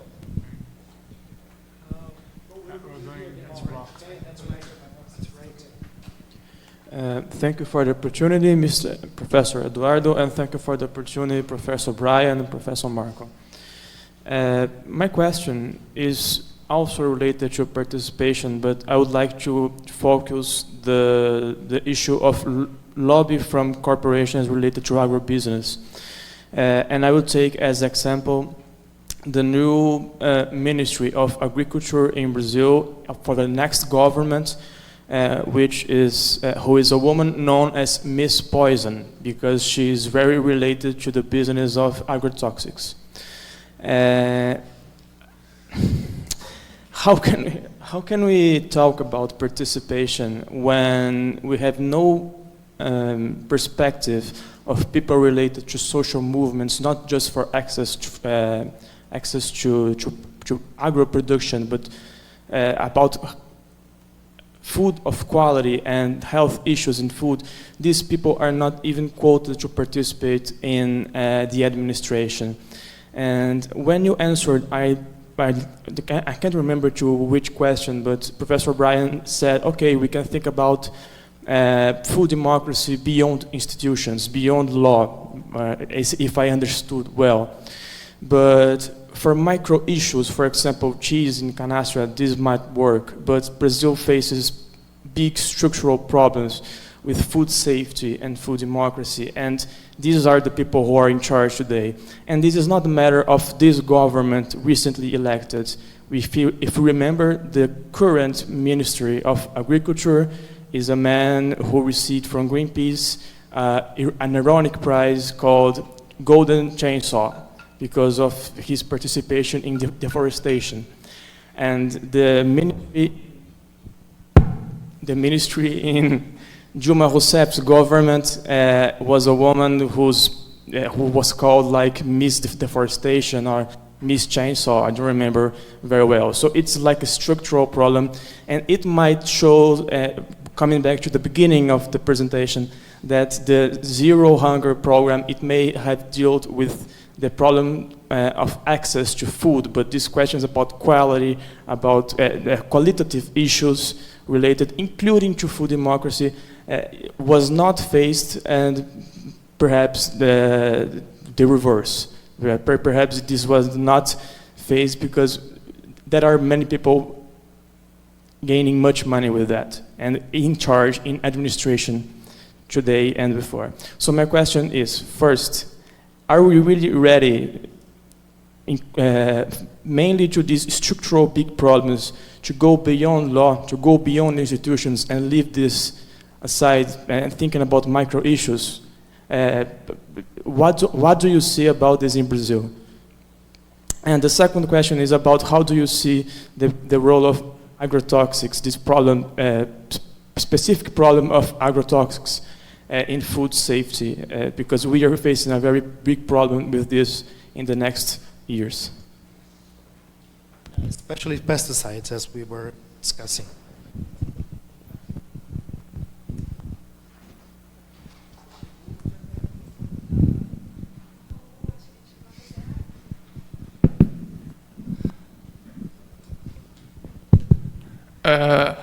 Hi, first of all, I would like to thank the opportunity, and I'll be honest, I didn't read much about food law subject, and I wasn't able to watch this presentation from the beginning, so I want to apologize if my question has nothing to do with the subject or if it has already been answered earlier. I see that there are some topics there at the slide presentation related to encouraging sustainable and ecological food production, and there's like free legal guides for farmers and food entrepreneurs. But my question is, I see lots of effort or planning that they have like they are focused on small producers. My question is, in your understanding, or I don't know, your colleagues that are also studying the subject, if there are some ways that make like big I don't know, make government subsidies or another way to make the big producers use like less agrochemicals, or I don't know, something related to big producers, because I see that there's like a lot of effort put into the small ones. But is there a solution for the big ones? That's my question. Great, thanks.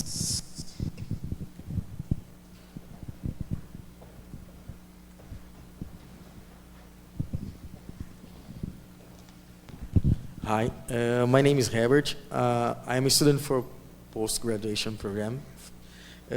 My first question is to Professor Marco. You told us about the difficulty to regulate the cheese market, and I was considering if health public was a concern of our government on that moment to regulate or not this market. Professor Brian, my question to you is, a few months ago, I was here and listened to Maria Graza Labresi from Santana University, and she's hearing us. She's hearing us by Facebook. Yes. Ah, yes. Say hello. Hello. And so that was my first steps in food law studies. And you told us about democracy and national food strategy. I was thinking, what's, in your opinion, the most important programs that United States of America creates to get people free from hunger? Is it work or not, in your opinion? Except by shooting somebody on the frontier. Well, good afternoon. I want to thank you for the lectures. And my name is João, and I am from the third year. And when I think on food democracy, I think on zero hunger and food for all. And thinking about market and industrial food production, I think on food piracy. And someone told about blockchain, and I've seen that Walmart is implementing a system that, how can I say, you can see the production of food and you can regulate it and see what are they doing. I would like to ask you, what do you think about food piracy, and is this the best way to fiscalize? I can't remember the word. And the second issue is we are living in a tech era, and we have a lot of biotechnology development. So I would like to know, what do you think about these elements, biotechnology in industrial food production, and the relation with the zero hunger and ending the hunger in world or wherever. Wow, thank you all for challenging our guests. Our guests, the floors are yours. Marco, please. How much time? I'm curious. Eduardo, please. How much time?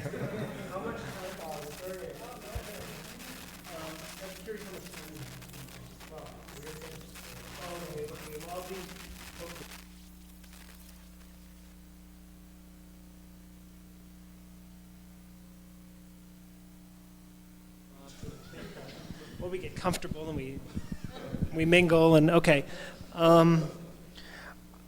I cannot, I don't think, answer all of the questions with satisfaction. I don't know if I could answer any of them with satisfaction. So I don't know how to do this, like go down or what. I think your question is so interesting because I come to Brazil with assumptions, like assumptions based on my experience and my experience with political processes. And those assumptions, like, those assumptions maybe are no use here or no use in Nigeria. And so it's like I would need to understand so much better the political processes or what they are. As I understand, like democracy in the food system, is democracy anywhere, is it occurs between individuals. Individuals organize and individuals aggregate, and it comes together in a natural way. And there are different types of democracy that we know, obviously, living in them, we know that there are different types. And so it's obviously going to have to correspond to what's going on in Nigeria. No doubt there are different types of markets, informal economies, formal economies, etc. So ultimately, without any satisfaction for you, I have to say, I'm not sure. I'm not sure. And maybe that's your question to answer. And maybe that's you who has to figure that out. And then also in terms of, there were a couple questions about agribusiness influence. One person asked about how, maybe you asked about encouraging or bringing more participation among underrepresented people. That is such a big problem for us, and it continues to be a problem. So, for example, I'm going to say a very specific example. In the United States, you might know that we have racial discrimination, and we have systemic racial discrimination in agriculture. We have it everywhere, but historically there's been this discrimination in agriculture, okay? And what I mean is that we have federal loan programs, money for farmers that they borrow so that they can start farms, so that they can buy equipment, so that they can grow their farms, okay? These programs are administered at a local level, okay? People in the communities, they make decisions about who gets money, who doesn't get money, okay? Imagine with the racism that there are going to be minority farmers who come and ask for money and they get denied for no reason. It's arbitrary. So this in the aggregate is a big, big problem. And we had a huge lawsuit, a class action lawsuit in the U.S. Maybe you've heard of it. It's called Pigford v. Glickman. Okay, and this was stuff that happened in the 1930s, and it was President Obama who settled that lawsuit. Okay, that's one example of discrimination, and that's one example of underrepresented people in the food system who are not part of the decision-making process. It's for us. What can we do from that? We can try to create policies that encourage participation, that force agencies to conduct outreach, etc. Again, it's an unsatisfactory answer. I'm so sorry. But it's a big problem for us. Maybe it's a problem here too. But we have to confront it, and we are confronting it.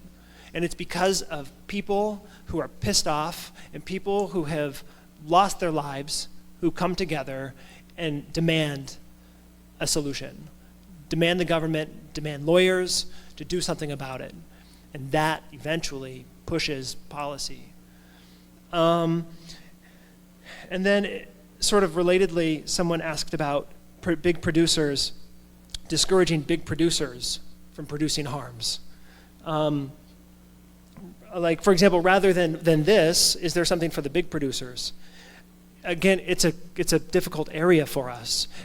We are very concerned about the effects of industrial agriculture on the environment, especially when we have droughts, especially with climate change. It is a big problem. In the United States, we have what is called agriculture exceptionalism. And that means that the environmental laws, I mentioned one very briefly earlier, agriculture is exempt from that. There are big businesses that pollute, they have to comply. Agriculture does not have to comply, okay? it's a big problem. What do? We try to incentivize better behavior. Is it effective? Many would say not at all. Some would say, yeah, it's better than nothing. But there's a movement to try to get environmental law to apply to agriculture. And that's the way that we would try to find solutions among industry. Or voluntary compliance, but you know it's voluntary. I don't want to take up too much time. Someone asked also about most important programs to address mass hunger. Oh my gosh, that is such a complicated question because you have to think about the system, right? Like you have to think about what causes hunger. And well, I'm wondering for you, I have a question for you. Do you think food donations is, do you think it is a sustainable program? Do you think food donations is a good idea, like for addressing hunger? Some say no, some say yes, right? Maybe it's like a Band-Aid or something. Maybe there's no dignity in it or something. Someone mentioned, I think Victoria mentioned sort of certain programs give people money. We have food stamps. It's sort of a way. The fact is, I think it's really complicated. I think, okay, I tend to be a realist, okay? And so if I know people are hungry right now, I want solutions that work immediately, but we have to think about long term, right? So yes, preserve SNAP, which is food stamps, preserve food stamps. Encourage food donations if that's what you think works. But think about what is it that causes the poverty, or what is it that causes it? I don't have the answers. And if you do, please come to the United States and maybe we can have you talk to Congress. And then finally, you asked about technology. I talked a little bit earlier about big data and technology. It definitely depends on if it's the correct thing. Some companies will have the sophistication, they will have the ability to enter the information into blockchain, etc. It's not going to work for everybody. I think there's incredible opportunities in technology to address hunger.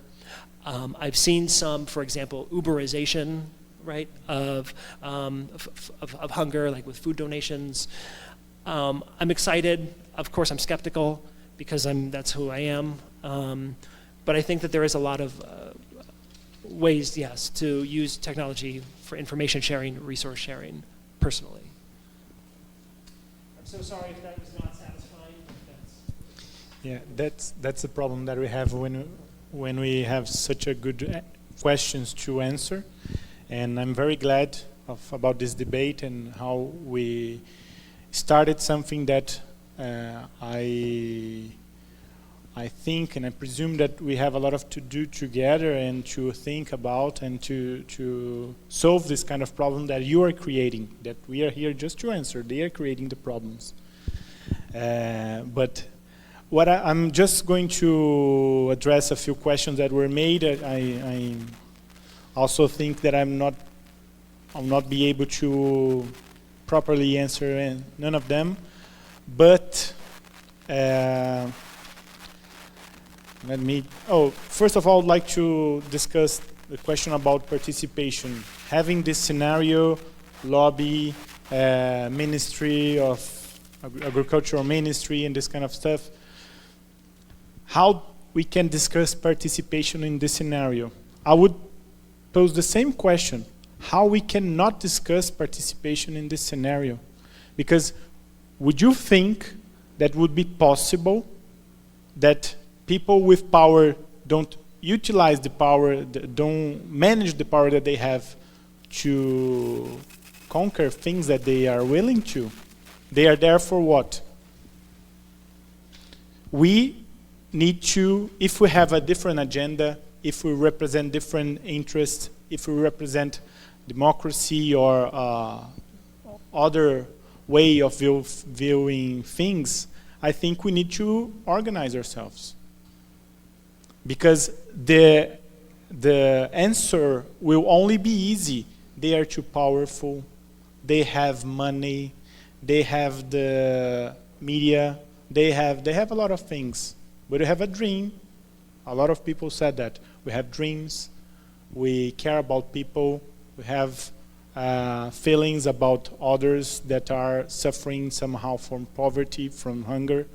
And I think this is the most powerful energy that we will have close to us, and we need to do the part or what fits us, suits our chair or where we are. We are lawyers. We will be lawyers, and I think we were talking about agrotoxic policy.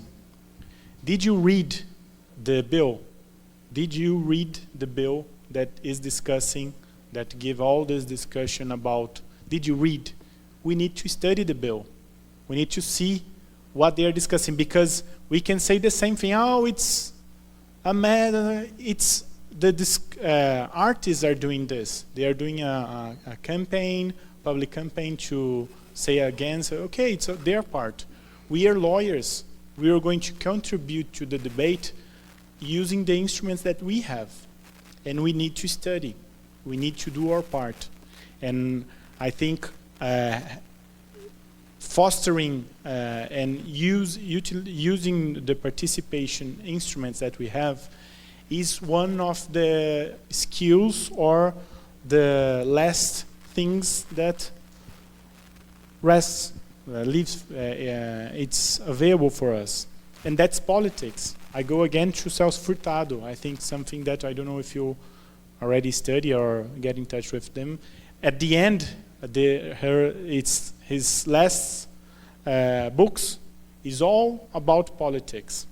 At the end, he's an economist. He studied law. His first degree was in law.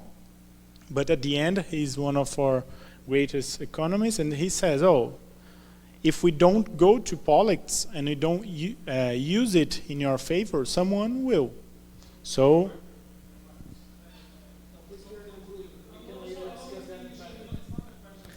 We are concluding. We don't have enough time. We can discuss that in private.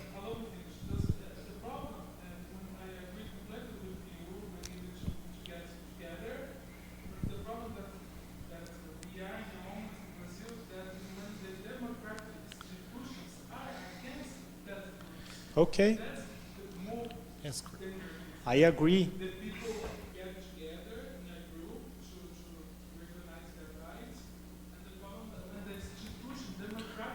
Yes. Thanks. This we can is continue not the debate, but we are okay. concluding, please. And okay? This Please. is not the first time this is happening, and this is not going to be the last time that this is happening. I don't know if you all know Berenice Bento, which is a professor from URGS at the South. He just did a speech in a diversity and gender congress that I was part of last weekend in Ouro Preto, talking about that, to diversity, LGBT movements, and other minorities. This is what is happening. We have to react, and the way we have to do this is about policies, about the instruments, about law. And I know we have a lot of, from my point of view, fast and easy answers to not or to get back. Say, oh, the institutions are organized to utilize their instruments to put us to put our minorities in risks. This is not the first time that this is happening, and we won't be the last. Another thing, the question about public health in regulating cheese market is an issue. Yes, it is an issue. This is one of the main issues that we have with academics, and specifically with people from biology, pharmaceutical, and stuff. Because since the 50s, we are studying in a sanitarian way of looking to food. We only look to food to see if it's health. It's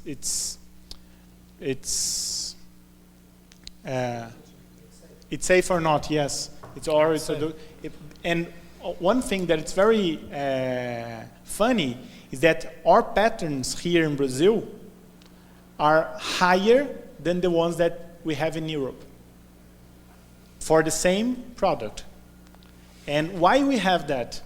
We are starting to question I was part of a group at USP that's named FORK. It's food, do you know, Eduardo? Food, organization, research, development, something that is, and I went there to represent the local producers of canastra in São Paulo. And when I posed the questions, and the meaning that Brian was saying, the producers want to know things from academy. They did the opposite. They are trying to say how we should produce, we saying producers, should produce cheese.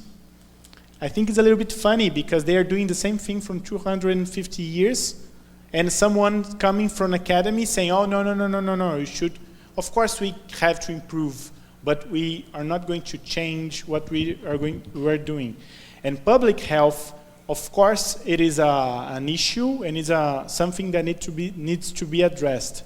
But one thing that we need to do is to give the pattern that we need to follow. Why is this pattern doable for this industry? And if we want to change it, what are, or you can compare with some country, you have to have more research.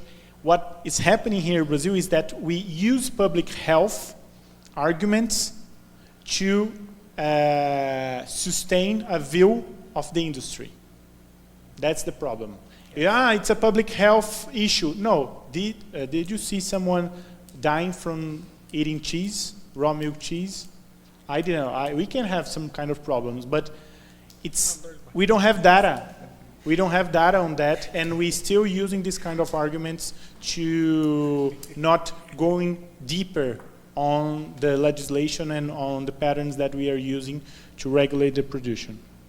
I think, yeah, and no, I think I answered Great. The ones that I could. Great. With some enthusiasm, I'd like to thank you all, the Ribeirão Preto Law School, for the very exciting and inspiring debate that we have. Thank you, really thank you, sincerely thank you. We began with a testimony, a case study, dialoguing about food regulation, and then we started talking about food democracy in a very complete manner, in a very complementary manner, and then we could see that it's a very promising field. It's a very promising field, but with humility, here from the University of São Paulo, we need to say, we are just at the beginning. We need much more consistency in our research. We are suffering a lack of data, lack of capacities in the field. The message that we could leave for this first dialogue, US, that I hope that is the first dialogue, US-Brazilian food law in dialogue. I hope that the message is we need to be engaged, strongly engaged in research, but not a research without a purpose. The research needs to be highly oriented on rebuilding the trust on our food system, on the social organization of food here among us. But more than that, it's not only a challenging, tough question of rebuilding trust. We need to very strategically do researches to offer resistance to the agriculture exceptionalism that we discussed today. If we don't do that, we are failing our mission of knowledge for social change. We'll be failing. We'll be producing only more paper. We could be saving the trees. We could save the environment, not producing things without that purpose. Again, thanks to Ribeirão Preto Law School, thanks to the International Law Office that helped us a lot, thanks to the strategic partnership, Yale University and University of São Paulo. Thanks a lot, Victoria. Thanks a lot, Marco, and special thanks to our international guests. Brian, Fink, that we hope that is also effectively at least part of our team. Thanks a lot. Applause for you.